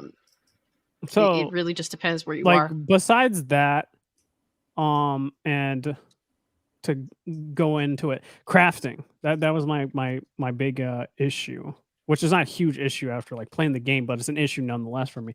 It's not like great, right? And that if CBU 3 continues going forward, I think what this game they should have done is having different swords having like more will based or stagger based damage than just like, you know, artificially increasing like the damage for your sword or something like that, just increasing more of your stagger or will base. Because I know what they were trying to do with icons, making it like different job classes, kind of a la like Final Fantasy V in that regard, which makes sense. And hearing their interviews and stuff like that, because you could create different builds in terms of different abilities, in terms if you want fully just stagger based abilities, you could do stagger based abilities while juggling enemies, or just pure damage base as well, or being more of a technical action fighter, action, you know, design in terms of heat wave or something like that.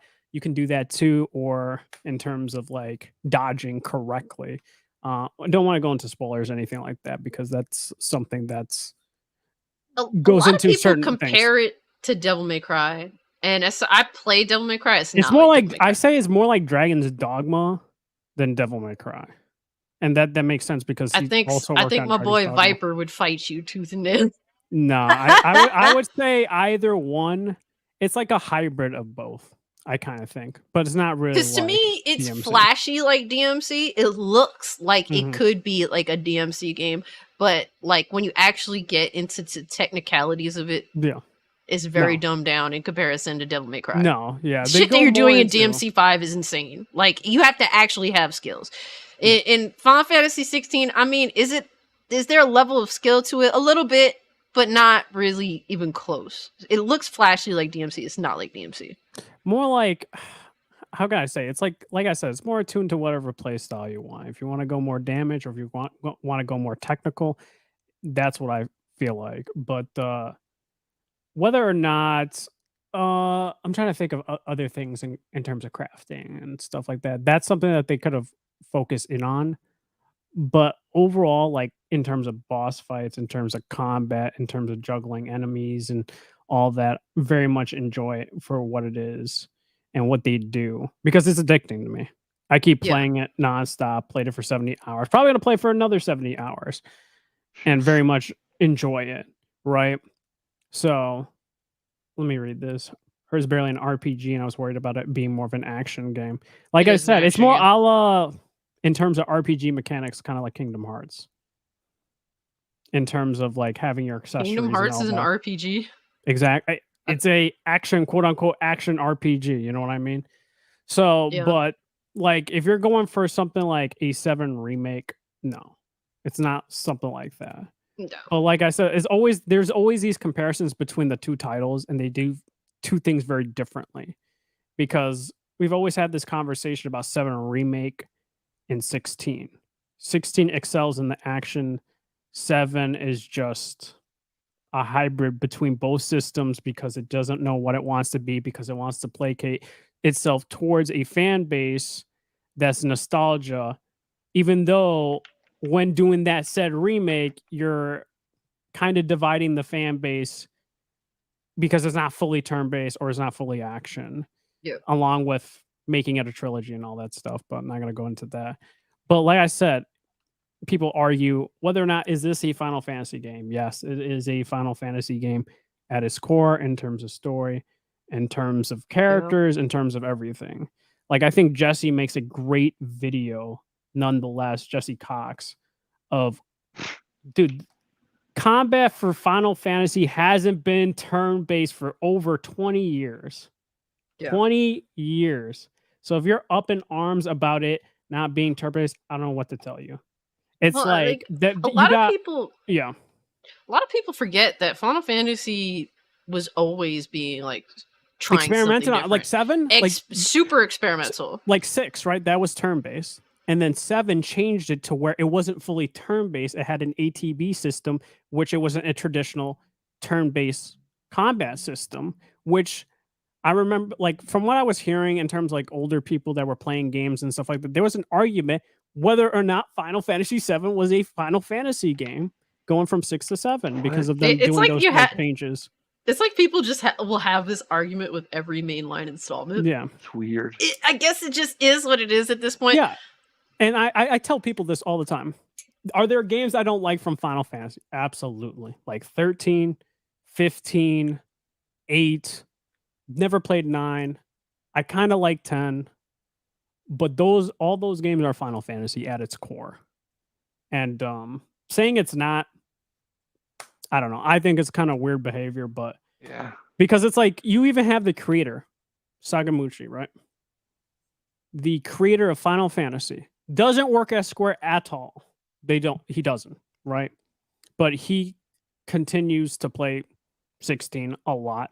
Post it. People go at him too, which is insane. It's like, why are you playing 16? It's not true Final Fantasy. I'm like, dude, he's the creator of Final Fantasy. Let the man play whatever he wants, right? I think it's like creation. You know, I'm not super versed in Final Fantasy, so my word isn't necessarily worth much. To me, I think in a sense, like the question of whether it's a Final Fantasy game isn't really the question. I think it's more so, is it an RPG game? Yeah. And I have to say barely.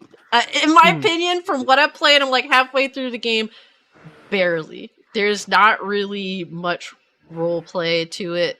I think what will really decide that for me is the second playthrough, because I feel like the first playthrough is kind of a throwaway. Most of the game is not even remotely challenging. You don't have to crunch numbers. It's only up to you get to one certain boss battle where it's like, okay, this was actually kind of hard, but that's like halfway through the game. Mm-hmm. But everything else didn't have to crunch any numbers. The hunts are very much like the harder things in terms of S rank, like Atlas and what else? I forgot. I always butcher this dragon's name. That was like I died a couple times, but overall, from playing like comparing these games like 15, 7 remake, 16, because these are what the most modern Final Fantasy games. Those are inherently not hard games. And that is, I guess, the most complaint you'll get for all those games is that there needs to be a hard mode at like launch, that Square tends to not have that. And I agree with that. I think there needs to be a hard mode going forward. I don't believe that the first playthrough is the true intention at all. You can't lead me to believe that. I haven't had to. I literally didn't buy anything. I stocked up like over 3,000 action points because I'm like, I don't need it. Like, this game is so easy. Why do I need to spend all this shit? It's when finally I was challenged halfway through the fucking game. I'm like, okay, now I can actually spend some of this stuff. To me, that's like, I don't feel as though this was the intentional playthrough. And the shame is not a lot of people, not everybody who's bought the game is going to go through it a second time around. I feel like that's the true role play. Like, to me, that I'll be able to completely determine, is this like an RPG? To me, I would say barely at this point. Yeah, because I think their way of going about it was the icon system is the RPG system. Like, if like that's I said, the main if thing. you want to go Switching. with the technical aspects of counterattacks, you can go that route. If you want to go pure stagger, you can go that route. If you want to go full damage, you go that route, because that's the job system with the icon system. Yep. Because like people mention, why don't they do, I guess, weaknesses for Phoenix Fire, Garuda Wind, and all that stuff. Not go into more spoilers, but everyone knows like the icons, right? Because then that, like, if you go like a la FF7 remake where they do that type of system, the combat is not going to flow as well, right? Which they're going to have to implement. They could do it where your damage does a bit more when doing, I don't know, like a flare attack, or so we'll say something like that, and that could do more damage. But then let's say theoretically, if we want to do Rook's Gambit to counteract attack, and it's like kind of like more attuned to electricity, the enemy, then it would not be, of course, weakness, nor will it absorb. It would just be regular damage. So then you would have to do something with the health, like try to adjust it that way. But whether, like, from what I got and what was set out for it, like, I thoroughly enjoy that combat system. Now, whether or not they can fine tune it in like Final Fantasy 17, if CBU 3 continues onward to making another Final Fantasy game, which they should, honestly. I think CBU 3 definitely gets Final Fantasy, and with another title, be even better.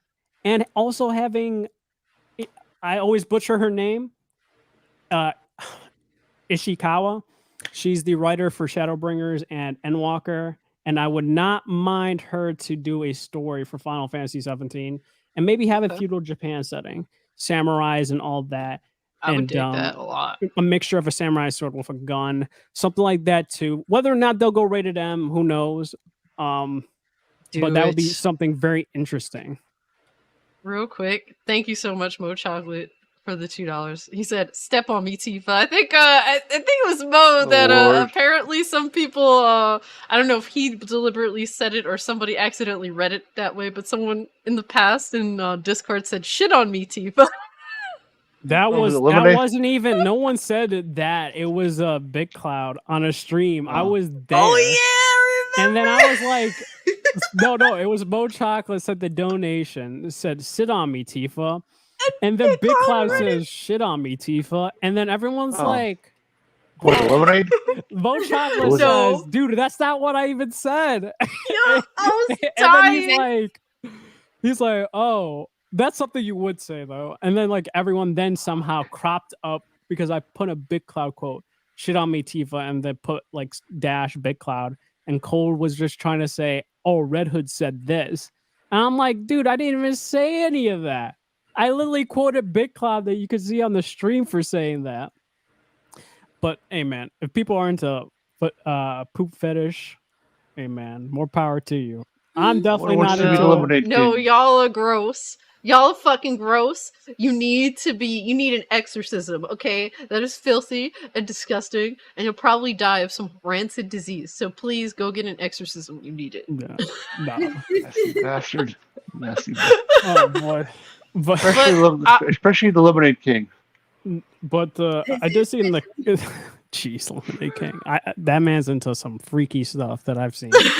But you can't tell him shit. He don't care. Like, goddamn, bro. Listen, I don't kink shame, so listen. Let I the man. do, depending on let what it is. Let the man You're like whatever freak. this man likes, unless it becomes Sick too freak. extreme. Unless it becomes too extreme. But I know someone says, I think FF16 team should have side games like Stranger of Paris and a numbered FF. I disagree with that. CBU3 absolutely understands Final Fantasy at its core, and definitely think they should work on Final Fantasy 17. But we can agree. I will say this. I think that Final Fantasy 16 is a better action game than most action games that come out nowadays. To me, no. With that thing, I wanted to say this. I was like, Blaze called me. I think it was a night or two ago, and I told him in confidence, and he's like, we were talking the boss fights, and I was like, dude, like, listen, I like God of War Ragnarok, but then I told him, I was like, dude, I kind of wish we had these boss fights in God of War Ragnarok, and he's like, I get you, man. And I was like, dude, I don't know, man. It's like the grand scale of boss fights have kind of just dwindled now. This to me is a gameplay loop indicative of an action game. Mm-hmm. Like, to me, an action game nowadays with, we'll have, like, this boss fight here, then you'll have, like, this exploration piece, then you'll have this puzzle to solve, and then you'll continue to traverse, and then find another, like, little To me, that's not a fucking action game, okay? I'm sorry, that loop is fucking insufferable to me. And that's what all these games are following. Apparently, now all action games must fucking have puzzles to solve that kind of just get in between the action. And I think Final Fantasy 16 is absolutely great at being an action game. Does it have some RPG elements? Yes, but about as much to me as a modern quote-unquote action game with RPG elements. Like, on that level. It is what it is. Do I think that this is a great game? Personally, I thought this was going to be the best game ever. I'm not going to lie. I was super hyped. And I can honestly say I like it, but it's not what I was hoping it was going to be. It's not. I'm enjoying it. I am as well. It, so I can't like, it's M-rated and it's definitely pushing that M-rated. Yeah. It is, and I'm glad that it is. And you know what? To be honest with you, it is pushing that M rating, but is it because the game is really doing that, or is it because everything else is so pussy-whooped? I just gotta keep it 100. I don't know what I mean, listen, I don't know what they look for. A lot of this stuff I've seen is T-rated. Yeah, this is T rating back on then? PS2 era. It is what it is, right? But I enjoy it. It's doing things that other games aren't doing, that are favorable to like gamers that grew up gaming, like back in the day. Like, especially if you come from that PS2 era, it's doing things that we haven't seen in a long time, so I really do appreciate that.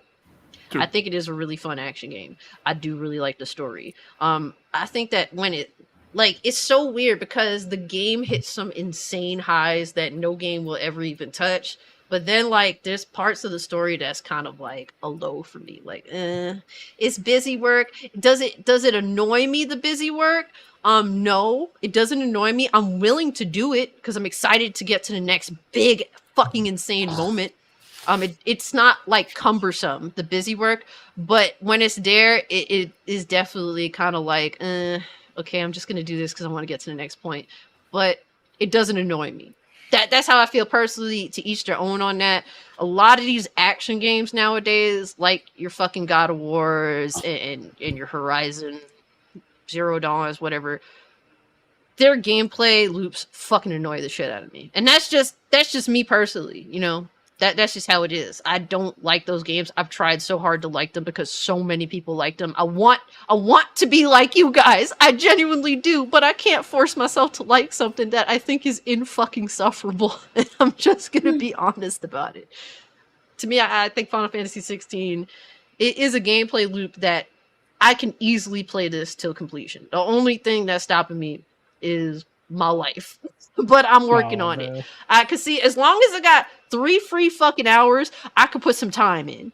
Like that it's just really the time. And the time and just the shit I got going on. If my fucking toothache doesn't knock me the fuck out, then I could put some hours into the game.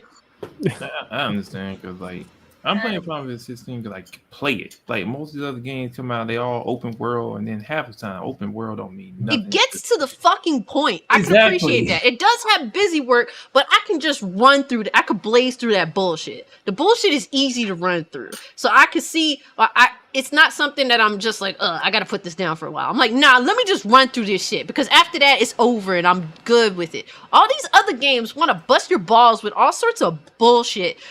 You know, open worlds, open areas. You got to go solve these bullshit ass puzzles that make an action game feel like a fucking snore fest. No, y'all can kiss my ass with that shit. I'm good. I have these open worlds ain't nothing but rinse and repeat. Oh, you got to go to this tower. Okay, unlock this tower. Oh, now you can see the rest of the world. Okay, now you got to go to the next dungeon. Like, oh my god, it's so boring. Then it's not even populated most of the time. It's like, what the hell's out here? Run around for like 30 minutes trying to find the next place. Like, what the fuck? No, Astro made a good point. I think it was like, wasn't Vivian part of the Easter egg? I would assume the Scarecrow one. I think that there's several ones that they mention also, like name drop a couple other characters. Okay. See, I'm not too versed in Final Fantasy, so I can't really say. No, there's definitely like a couple Easter eggs here and there. Yeah, that's like I really look forward to that. Yeah, Coco hadn't played the game yet. Yeah.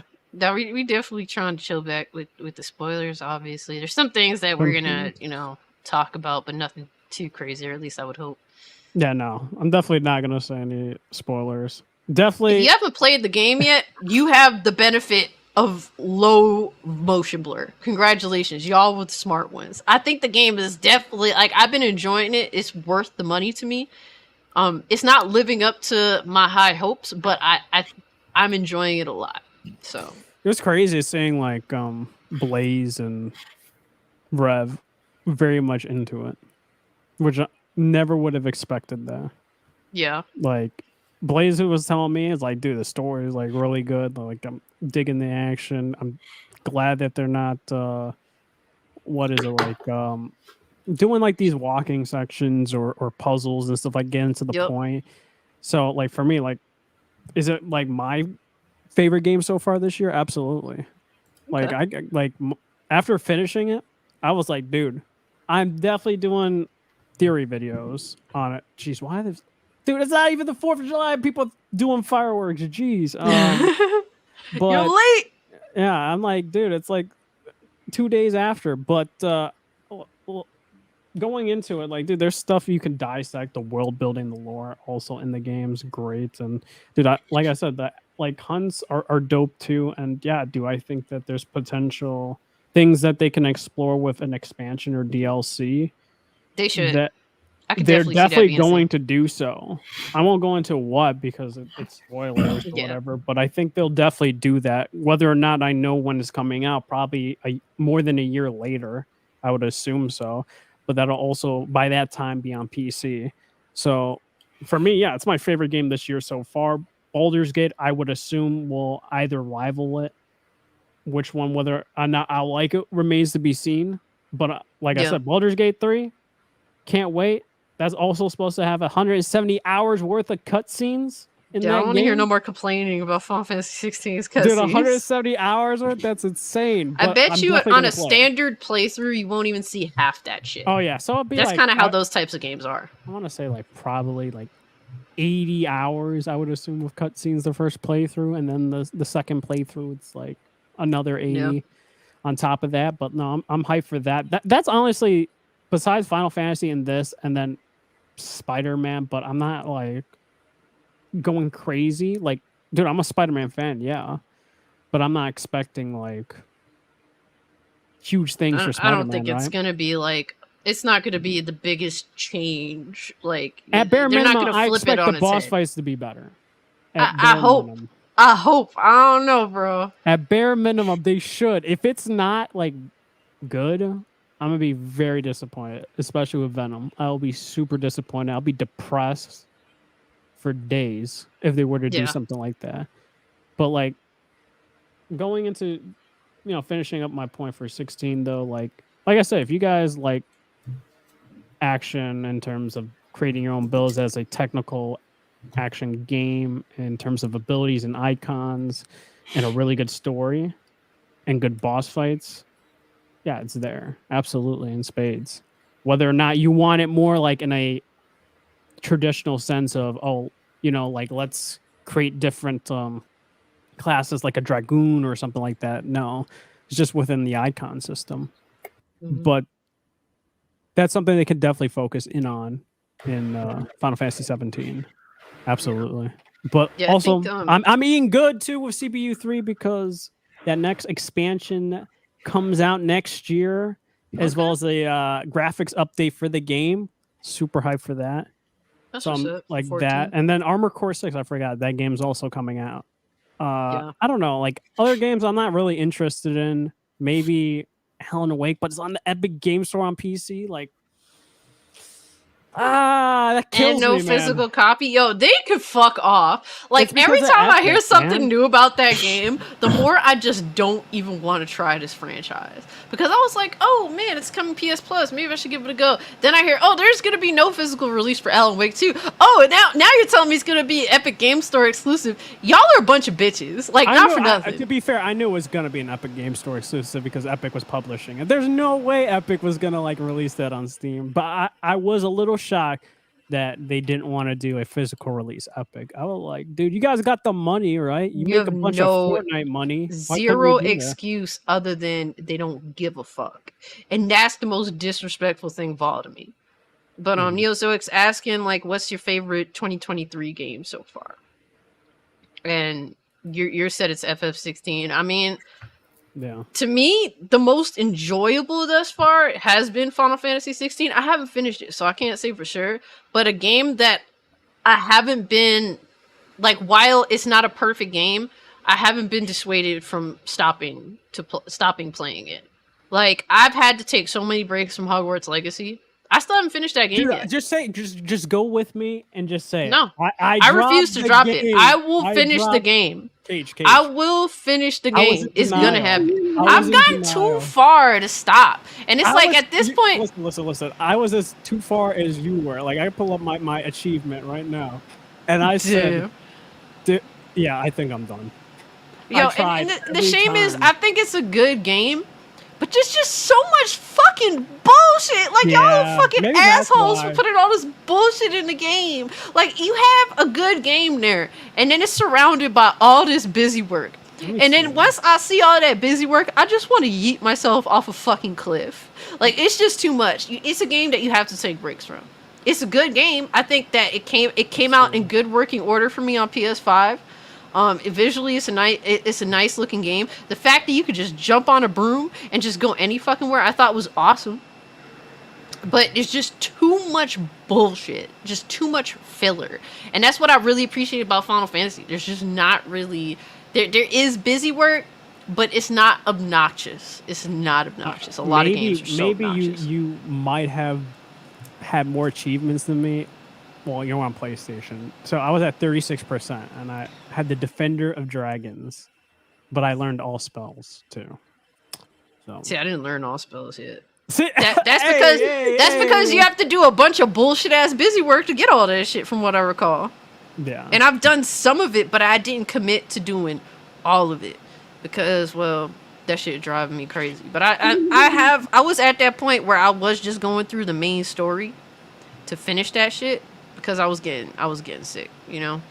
I was like, no, I'm good. And it's like every game I go through, I do genuinely try to get a whole, like, to do everything. Or to at least experience the game the way it was intended to be played, I do wholeheartedly try to do that.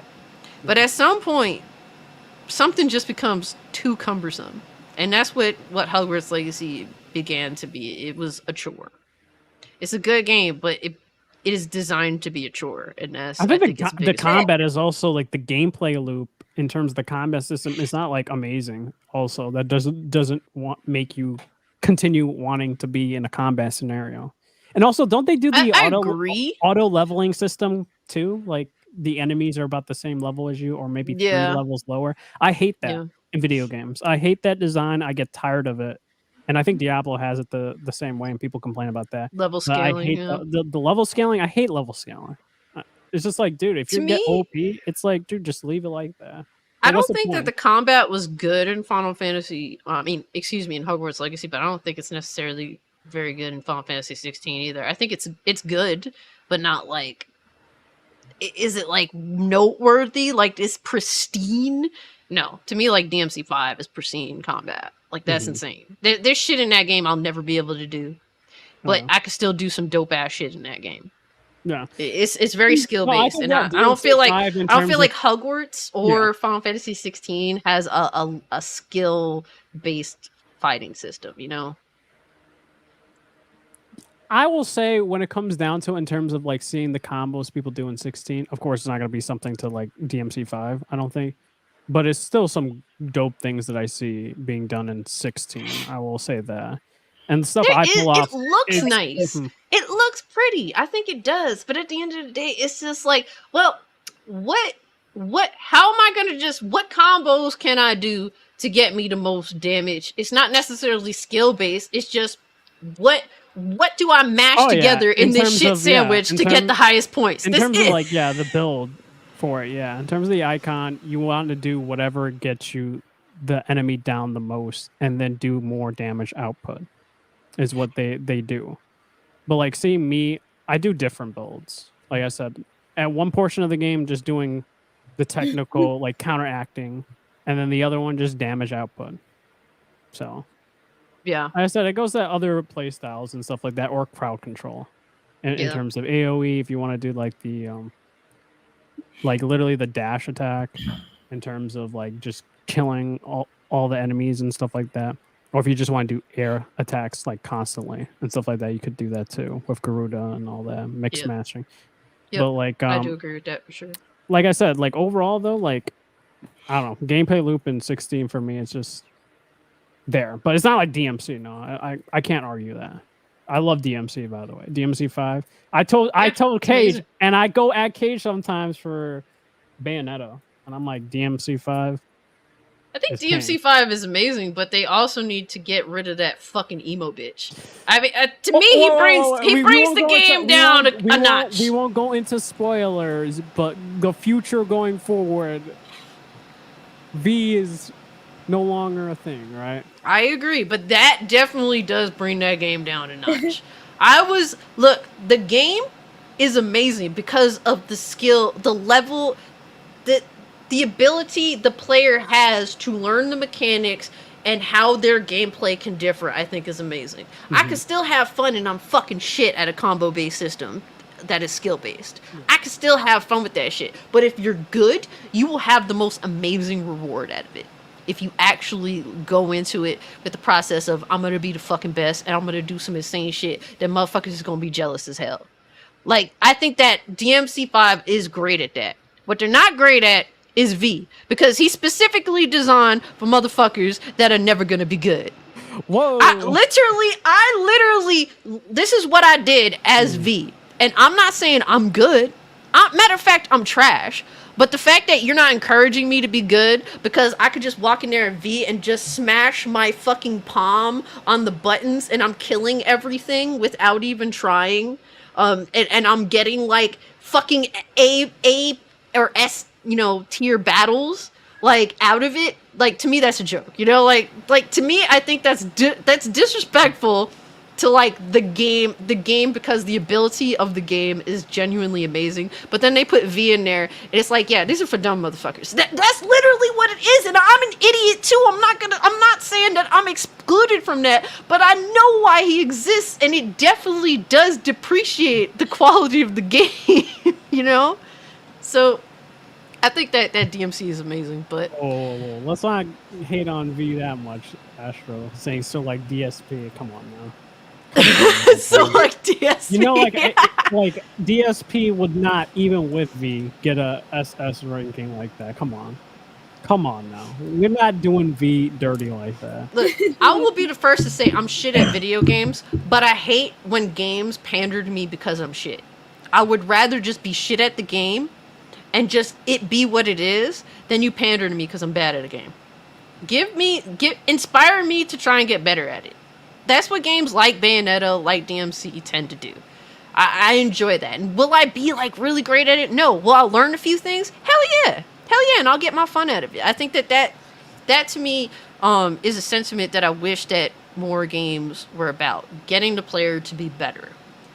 And a lot of games just pander to people that just don't want to be good at anything. And I'm not good at anything, but I want to be better at something, and I want a game to inspire me to be better at something. But Nezo, I appreciate you pulling up, bro. It's always good having you here, fam. Take care of yourself. But how do you feel about Final Fantasy in regards to the cutscenes? Because a lot of people had a lot to say about the cutscenes. Do you want me to lie, or do you want me to be honest? Say what you feel, bro. That's what it's all about. So I've played facts above feelings here. I played a lot of, I guess you could say, Square games, right? Like Kingdom Hearts 2, Kingdom Hearts 3, Final Fantasy 10. Like, bro, the cutscenes in Final Fantasy are notoriously long. Like in RPGs and stuff like that. Yep, it's true. Witcher, notoriously long. Do I care? I do not care, because I know what I'm getting myself into, right? Yeah. Because if I know the franchise history and I know what they do, it's like, I know. When I play a Kojima game, do I know what I'm getting myself into? I know what I'm getting myself into. And Astro mentions Persona, one of my favorite series. That game, if I look it up right now, Persona, I think it's what 30 something hours or 50 of cutscenes? Of cutscenes in Persona 5 Royal? Let's look. Like, that also has a lot. Yeah. So, but those games, like I said, are meant to have that, right? If I go like, because I do want to like get an accurate, like I brought a breakdown. Guess how much 15 has in cutscenes? Like what, 12 hours or something like that? No, 15. Ew. 5.5 hours of cutscenes. What did everyone say about? Yeah, 15. And look at Ziggy. But I'm trying to. I thought you were talking about 16. My bad. No, 15. I've been getting them confused, man. The numbers are too high. I'm too stupid. So 15. Yeah, that thing had 5.5 hour cutscenes, and guess what? People complained about 15. That Not the enough. Story was bad. Yep. That you had and to it was.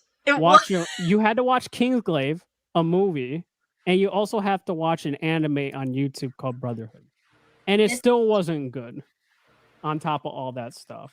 So it's like people were like, stories trash. It's like, and the DLC was like supposed to be in the game to add more context 2 seasons to it. worth of DLC. Insane. And they couldn't do the second season because it got shut down. Persona 5, all cutscenes, 30 hours. So like, I don't care about cutscenes. If the story is good and it justifies it, it makes sense. Like if you do in terms of text, text for Final Fantasy OG7, you could look up that too. That's like 13 hours and stuff like that. So I'm just like, at that point, I'm totally fine with it. But like I said, if people don't want to play stuff like that, it is what it is. Yeah. Like, to me, as long as the cutscenes serve their purpose correctly, I don't care how long the shit is. If you actually give me a good, well-rounded story, you could have, every cutscene could be 45 minutes long. I don't care. But here's the thing that I really appreciate about Final Fantasy 16, because it does not... I have very big pet peeves about games. I absolutely hate the gaming, like, modern day games, they kind of just want in game to be the cutscene. That shit pisses me off because to me, gameplay is my time where I control game, not game control me. Like that is something that I absolutely cannot stand about modern games. And this game is just like, well, you're going to play the game when it's gameplay time, but cutscenes is our time. And I respect that. I'm perfectly fine with that. As long as you do not go into my pet peeve, like let me play the game when it's time to play the game. And then when it's your time to show me story, put it to the cutscene. And just let's have that respect for each other. That's what I prefer in games. I know that a lot of these games want to act like they're movies and shit, and I cannot stand it. I can't stand it. That's just a me thing. I know that a lot of people, feel differently, and I understand that. But I appreciate that they did not annoy me. Like this, I was saying, this game is like, it's the Metal Gear Solid 4 of Final Fantasy. Yeah. And it's completely fine because so far, what I've seen of the story, it's a well-rounded story. I'm enjoying where it's going. I'm interested to see more. The cutscenes drive me to continue figuring out, like piecing together where we're going from here and what's going to happen next. And overall, I really enjoy it. I enjoy that the game is made for a mature audience. It is. It's not for children. Do not buy this for your 7-year-old. No. Do not buy this for your 7-year-old. It's for adults. It's for even teenagers. I appreciate that because we don't get enough games like that nowadays. I think that there's going to be a resurgence. I'm hoping, fingers crossed. But it's good to see a game that is for a mature mind, or at least people who pretend to be mature. Because I don't think gamers are mature. That is my personal opinion, and I'm sticking with it. But I at least respect that when it's gameplay time, it's gameplay time. When it's cutscene time, it's cutscene time. And I think that while I don't think it's a perfect game, I think overall both sides, from the cutscenes to the gameplay, have been holding up. So I'll definitely be continuing the game. I'm very interested. They did enough to keep me like I'm dying for more. Like, I want to see what's next. I want to see where it's going. Like, this game has definitely threw me through loops. Like, I wasn't expecting some of the things that's happening to happen. It definitely is. It's a very interesting game. I can't wait till I get it finally. Yeah, I cry every time. I was gonna say too. Steal it from Striker. Oh, what? So. Like, I know some people were like saying, like, because I know they didn't play the game. I was just like seeing like people mentioning Clive and stuff like that. They're like, oh, he acts emo, or like he's all depressed and stuff like that. There gets to a certain point, like after, not going to spoilers, the man changes for the better. Yes. And then he changes even further for the better. It's like there's a certain point where it makes sense why. Whereas like there's in Final Fantasy characters, there are some that act like that for no apparent reason. It's just because. And his character is justified to act the way he is when he's acting the way he is, at least from what I've played. Like, this is a character that's broken and that was driven by a terrible thing that happened in his past. And he realized that he was running away from himself that whole time. Without getting into spoilers, he was running away from acceptance. And you see this change from that. So he definitely is emo in some instances because he's supposed to be emo in some instances. I understand where his character's coming from. The story justifies this character's actions and the way he comes off. I feel bad for Clive in some instances where it's justified. I get behind Clive in instances where it's justified. Like, homie needs to step up. Like, I think that they do that in a really good way, or in a way that's justifiable. Now, if you don't play the game and you just like, if you're just watching it out of context, then I can understand why, oh, he's just emo. But it's like, you have to play the game and understand where this character is coming from. Exactly. And I think that the side characters are good too. I really like Jill. I think that she's a good character. Whoa, man. Yeah. You're not allowed to do so. That's the tomboy is saying that the feminine character is a good character. You can't do it. Okay, I wouldn't wear the dress personally. That's not my style. But I like Jill. I think that she's awesome. I think that she is an awesome partner for Clive. and that if anybody has a problem with that, y'all can go fuck yourselves. Okay, because I'm tired of like the bullshit. Listen, you don't want no Abby character in a Final Fantasy game? No, I'm good. I mean, if the Abby character is justifiable and I get to kill the Abby character, cool. But Yeah. Oh no, I'm dead. Oh, that's funny. Hey, in a perfect world, right? You know, when we can actually carry out the thing that we weren't allowed to. Oh wait, I'm not gonna say no more. But I like the characters. I think Sid was a cool character. I liked his style. I liked his. I don't know. His demeanor was just entertaining to me. Like he cared, but he kind of had that feeling, like that. That's sort of like, well, I don't really care. I'm just gonna be mad chill, but I really do care, sort of vibe. I tend to like characters that are like that. So Sailor Mercury says Clive is easily better than Noctis or Lightning. In my opinion. Lightning is, yeah.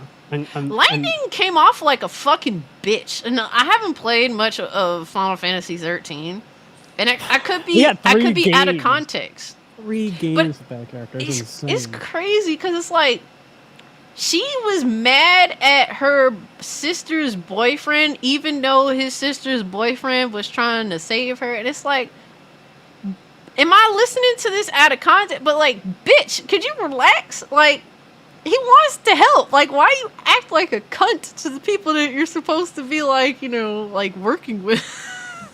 I don't know, dog. That character is just weird, man. And that trilogy is just weird. I don't know what they was thinking with that at all. And Noctis, he's an emo boy in an emo band, and I'm sorry, that story was not cohesive enough for me to give a fuck. Yeah, like when it came down to, there was like certain instances where he'll react a certain way, and then I'm just like, dude, what? Like, I'm just like, bro, that is not even a believable reaction. Yeah. So I don't know. I feel you. But yeah, I guess any final thoughts on Final Fantasy 16? Not much, you know, overall. Enjoying it. When you go start your second playthrough. I already did, so that happened. So I'm interested to see how the second playthrough, like, what entails. Is this really going to from what I be could the tell true... is different enemy placements and stuff like that through the game and stuff like that. And then I think you'll get a certain weapon unlocked as well. Okay, so my question, I do have a question. Side missions. Are the only important ones the one with the plus sign on them? Yes and no. So what I mean by that is plus will get you the, what do you call it? Like equipment upgrade or potions or like healing extra. But there are ones that kind of tie to one another, especially end game. Side missions that will affect your view on the ending of the game. So it doesn't change the ending, but it'll add more context to like your thoughts on the ending. Okay. It gives you more context and it's like symbolism and all that stuff. That you'll know like certain like lines, and I'm about to like do the like video, like try to have it done tonight, but I don't know. Probably that's not gonna like fully happen. Hey, normally the show goes for like almost 3 hours, so you have like almost an extra whole hour to start planning. Okay. Yeah. But like I said, I think in the beginning, in terms of side quests aren't great, but they definitely build up like characters and all that stuff. Yeah. As well as certain characters, won't spoil things, that develop those characters as well in certain regards, which then gives further context of what the ending is perceived for you. So yeah. So Retro, Red Hood's saying that the side quests aren't forced, but they can have an effect on your thoughts on the ending. So it's totally optional. Unless it's like the plus quests. But you do have something to gain from those plus quests, so I guess you don't theoretically have to do them, but because they're like I said, there's like it's only like quest. A few of them. There's 2 quests for like, let's say Torgal. Second quest, freaking love that quest. But like I said, like in the beginning, it's not that great, but towards midway to ending, it's good to me. So All right, gives you cool. further So I'm gonna get involved in the side quest maybe a little bit more. Throw some extra time into that because I do want to have like the best experience possible. I ain't doing too many of them shits though. I ain't gonna lie. I might look up like what are the important side quests. Look up the names of them. Maybe that's the best way to go about it. I'm sure. I don't know, like if there's a sort of compilation of something like that gives you like further context. Fuck. Yep. I would hope so. I would hope at least somebody was thoughtful enough with all these worthless game journalist websites that are do nothings for the most part. At least I would hope they would do fucking something and provide important side quests like names. That would be very helpful to me. I would actually praise them for that. Oh yeah, and then the ones for the blacksmith. I think those are the plus ones though, to be fair. Okay. I think. I could be wrong, but I'm pretty sure those were the plus ones for the blacksmith. Yeah. Turn that off for the night. But yeah, any final thoughts on Final Fantasy 16, guys? Well, so far I'm enjoying it. I'm thinking about streaming it later. I don't know. I'm still go thinking. for it. Do it. I streamed it last night. That was fun. Mm-hmm. I wonder if Rev's gonna give it his seal of approval.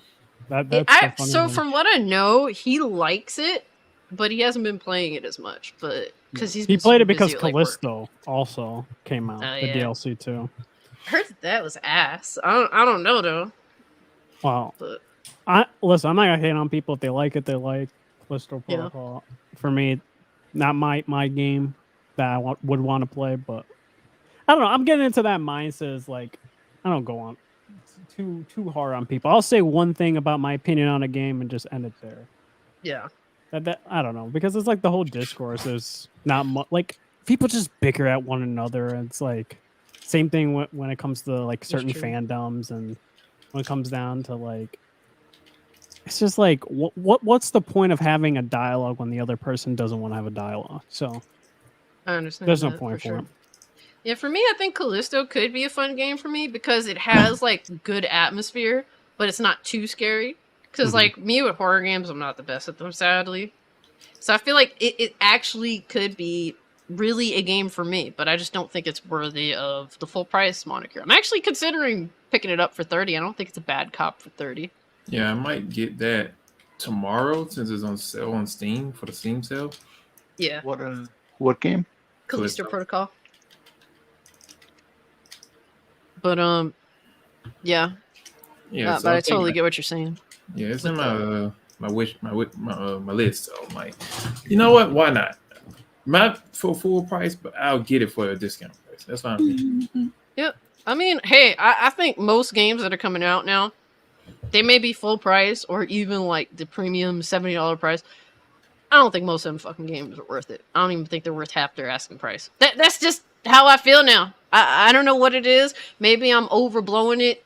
Maybe I'm just a little too critical. I could accept that maybe there's some faults in me with that, but I just don't think most of these games are worth their asking price. Or even half that. That's just what it is. I'll wait for a mega sale. The fact that they can't get me to want to buy day one in itself is crazy nowadays, because I used to go out of my way to buy a lot of these games day one and figured out they was trash. Oh, we got... Ooh, damn. I think we're going to extend this just a little tiny bit more because homie TJ pulling up. Bro, real quick.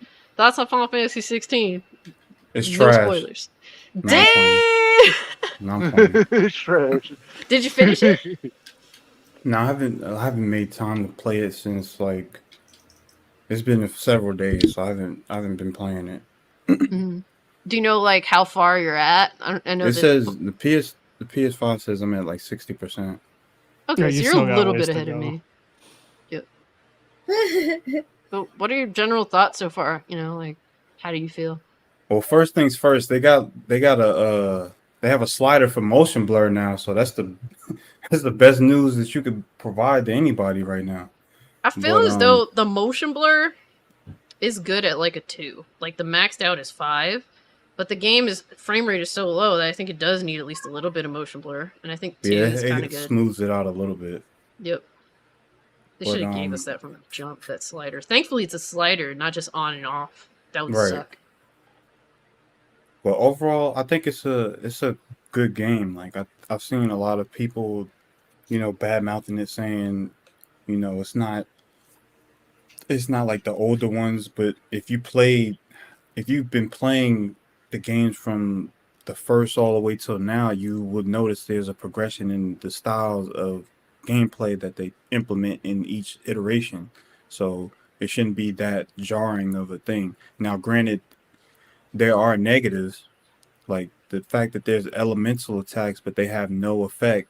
So if you are using, the Ifrit icon on a bomb, you're going to do the same damage as if you were hitting anything else. It's like it doesn't, elements have no bearing in this game at all. So that's definitely a negative.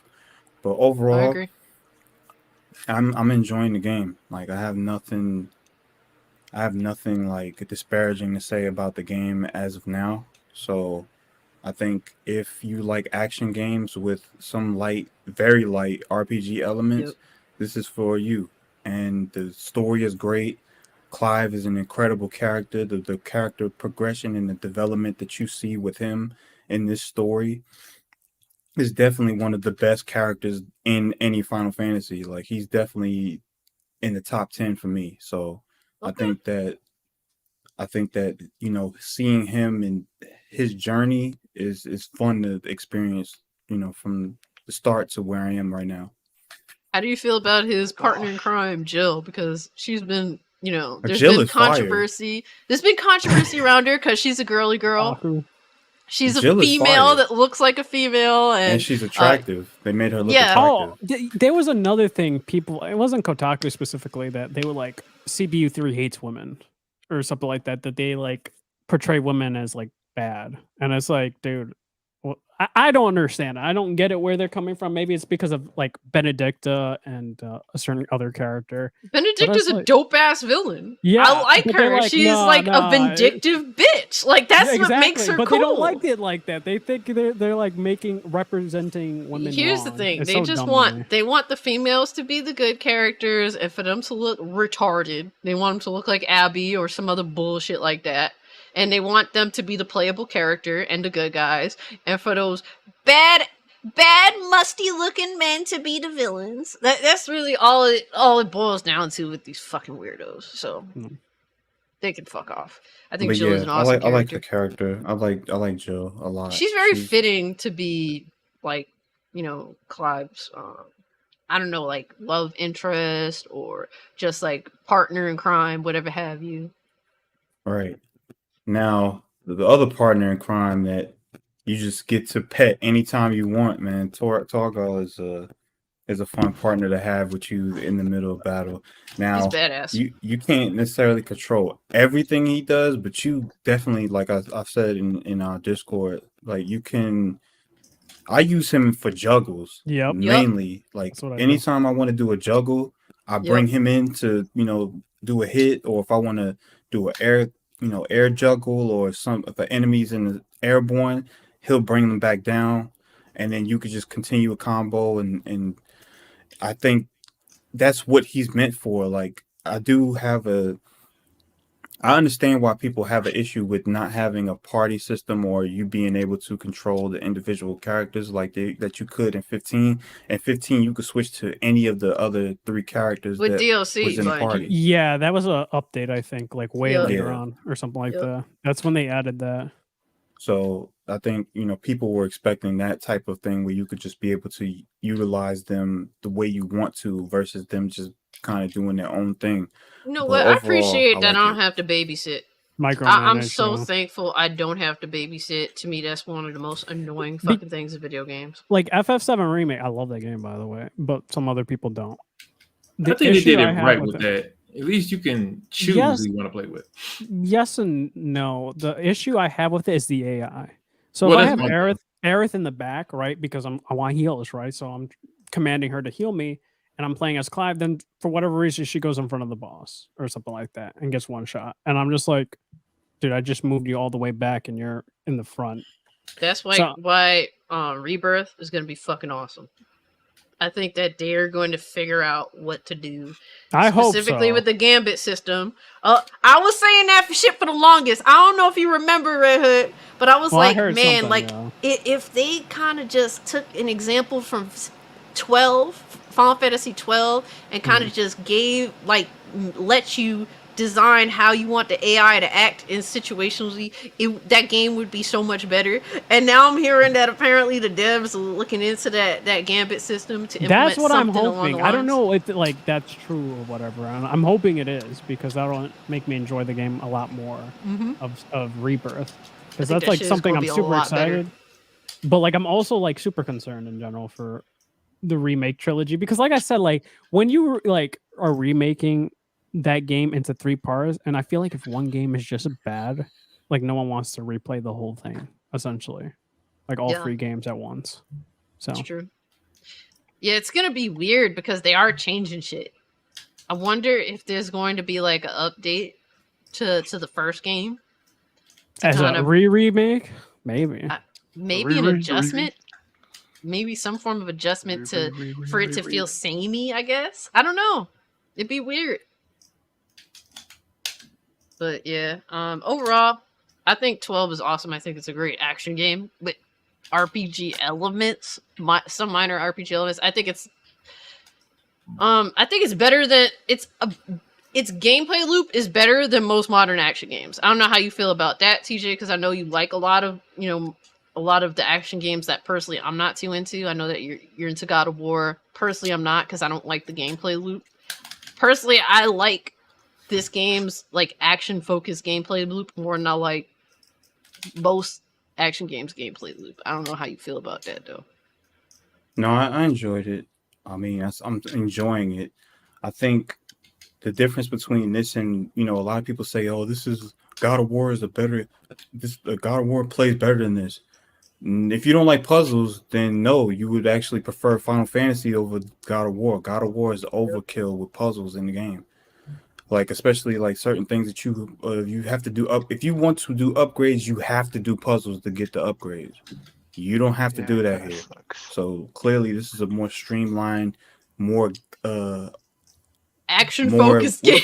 Yeah, it's like an action focus. It's more that's not the word I wanted to use. It's a more ubiquitous game versus something like a God of War, which can be casual, but if you want upgrades, then you have to be more strategic, and you need to be mindful of what puzzles are available for you to be able to get the upgrades that you would need to be able to be more powerful, whether it's runics or anything else like that in the game. So yep. But I'm really glad you pulled up so you can just give your general thoughts of Final Fantasy 16. Any final thoughts on 16, man? I can't wait to play some more, man. Hopefully, I'm still feeling good after the stream, because I will definitely go put in some hours. About to pass out is what's going to happen. I haven't been playing it. I need to make time. Yesterday I wasn't feeling well, so I didn't get to play it. Today, it was same old. Yeah. So I'll try to get back to it. Awesome. Yeah, it seems like everybody's been like Cass is dealing with toothache. Yesterday my abdomen was bothering me, and then I tried to go to the gym. You doing all right now?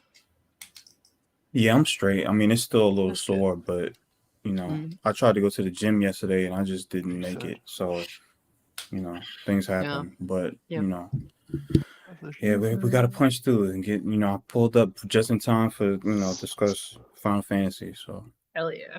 Yeah, because I was really interested to hear your thoughts, But I like the characters. I think I don't know, how much has this been discussed, but I think even with the side characters, like the writing in this game is pretty well done. I wouldn't say it's like spectacular, but it's competent. It's definitely better than most games, and the voice acting is done very well. I played it both English and Japanese just to hear it. Both sound well. Nothing sounds too crazy. And I think I like the lore aspects. Like initially when you play, I don't know if the side quests have been discussed, but I'll discuss, what my opinion. Initially, when you do the side quests, they just seem unnecessary. Like they're just fetch quests. But then once you progress further in the game and you do side quests, they actually matter and they provide you lore to the game. Like especially me because I was skipping them because I had gotten tired of doing side quests. And I'm like, I'll have to run everywhere. Let me see what's going on. So when I did the Chocobo mission, and then you find out what like who that Chocobo is and what that means to you, then it's like, okay, I get it now. And I'm glad that I did this versus just ignoring it.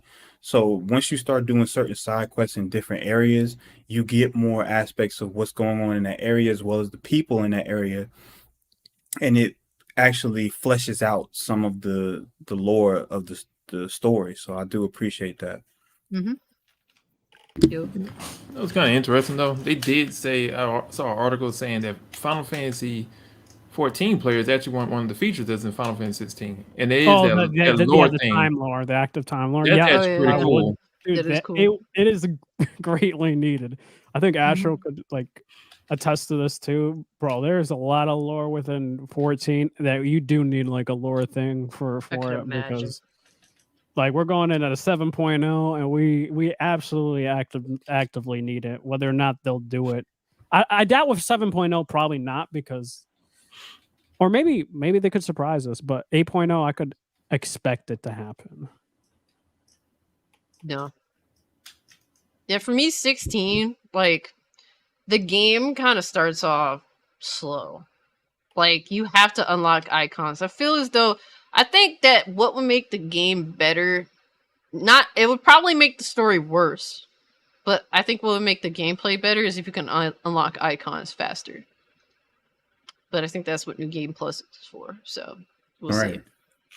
But, yeah, pretty much we're at the end of the stream. Real quick, guys, definitely want to give you time to promote your stuff. Red Hood, yo, what you got going on? Let people know about you, your Twitch channel, whatever you got going on. I know you're saying you're going to do some YouTube stuff that you're inspired to do. Yeah, because of 16. By the way, this is for people that have beat the game. I'm going to also say that in the video, and then the title is going to say Final Fantasy 16 Ending Explained. And go over everything, and then potentially DLC theory content. Like, I don't know. This game absolutely inspired me to make content like that for this game in particular. Maybe some Spider-Man 2 content along the way as well. So, and then Twitch stream at like, what did I say? I said maybe 1:30 or something like that on Twitch. And another, I can't even say Twitch. You may see another type of collaboration with a certain other thing, but whatever. I can't say specifically, you can't say it on Twitch either. So but yeah, that Twitch, of course, and YouTube, and hopefully everyone enjoyed the episode. Cage, and great show. We talk behind the scenes. A lot of people don't know. Cage acts like a tough individual, but deep down, she is a teddy bear. And sometimes she'll have claws, but she cares about her homies. Yep, no, definitely. And like I said, we were planning this for like months. It's like, yo, once that game comes out, we gotta be on the podcast together and hanging out. Because normally you're busy when my podcast is going on. I'm busy when your podcast is going on. So it's kind of like, it's crazy. But I really appreciate you pulling up. It's always interesting to hear your thoughts and your perspective.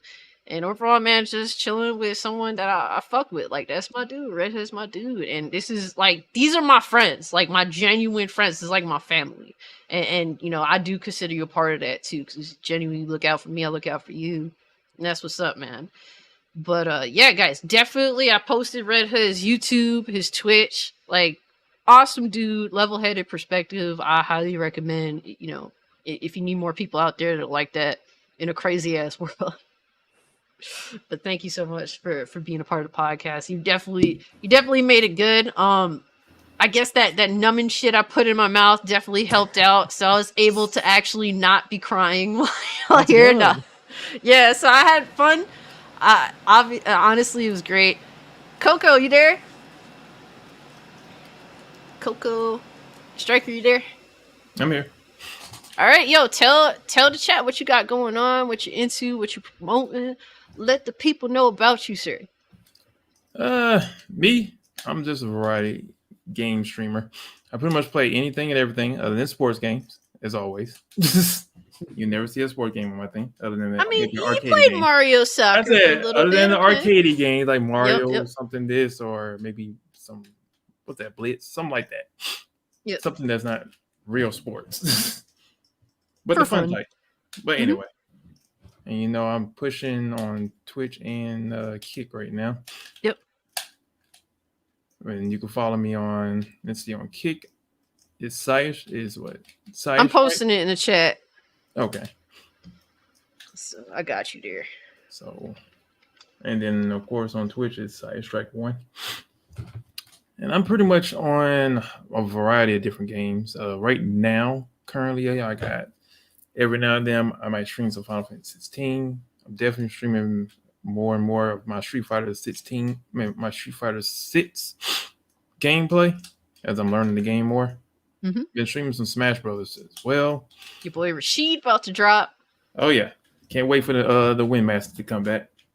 Got an interesting storyline now. He's a streamer. That's it. Interesting. I'm a Windmaster. I'm a Wind. Oh no. And then what else I got going on? Of course, I got my current playthrough is going on with Dead Space. Since you really enjoyed me screaming last time. Yes. Squirm more, Yeah. sir. No, it's terrible. I know you was Better you enjoying than that. me, I always say. Yeah, He me. was enjoying that out of his world. I'm like, you just having a good time with this. I'm struggling. Yup. I was struggling. I still got to beat Resident Evil 2. I was still playing that on as a full playthrough on Twitch. Yep. And what else I got going on game wise? Yeah, definitely check out Striker on Kick. He's trying to hit 75 followers, so any assistance on that front so I can get affiliate definitely is appreciated. Most definitely. Appreciate all the But, love and the support. Yeah, man, I appreciate you pulling up. I'm like, yo, not for nothing, bro. I feel It's like hard shit. to get me, yeah, I know. Yo, I'm like, yo, not for nothing, dog. Are you off today? I feel like shit. I could use some extra support. I could use, a pat on the shoulder. You can get through this, cat. Can you pull up for me? He's like, hell yeah, you already know. And I'm like, damn, I appreciate that, bro. That's one thing you always know about me for years. I'll come through.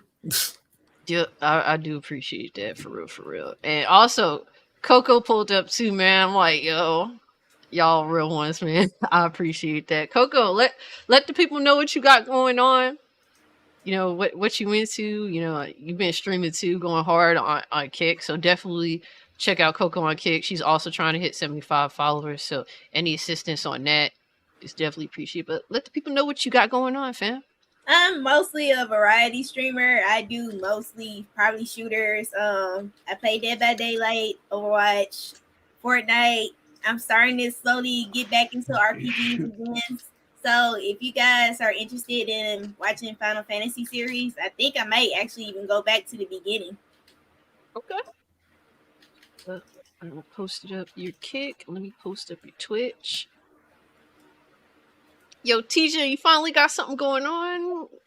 No. No, I still don't. You No, got something no. you want to say to the chat? Nope. Nothing to say. Oh shit! No, That's just what you need to say. appreciate everybody pulling up, showing love. Yep. Anyone that hasn't played Final Fantasy, whether you want to get it at on sale or what have you, you'll definitely enjoy it.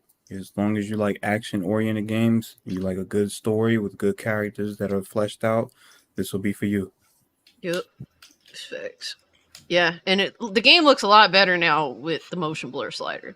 I think that there needs to be at least a little bit of motion blur for the sake of the frame rate, but the fact that they give you options, I think that's what makes people happy. Options.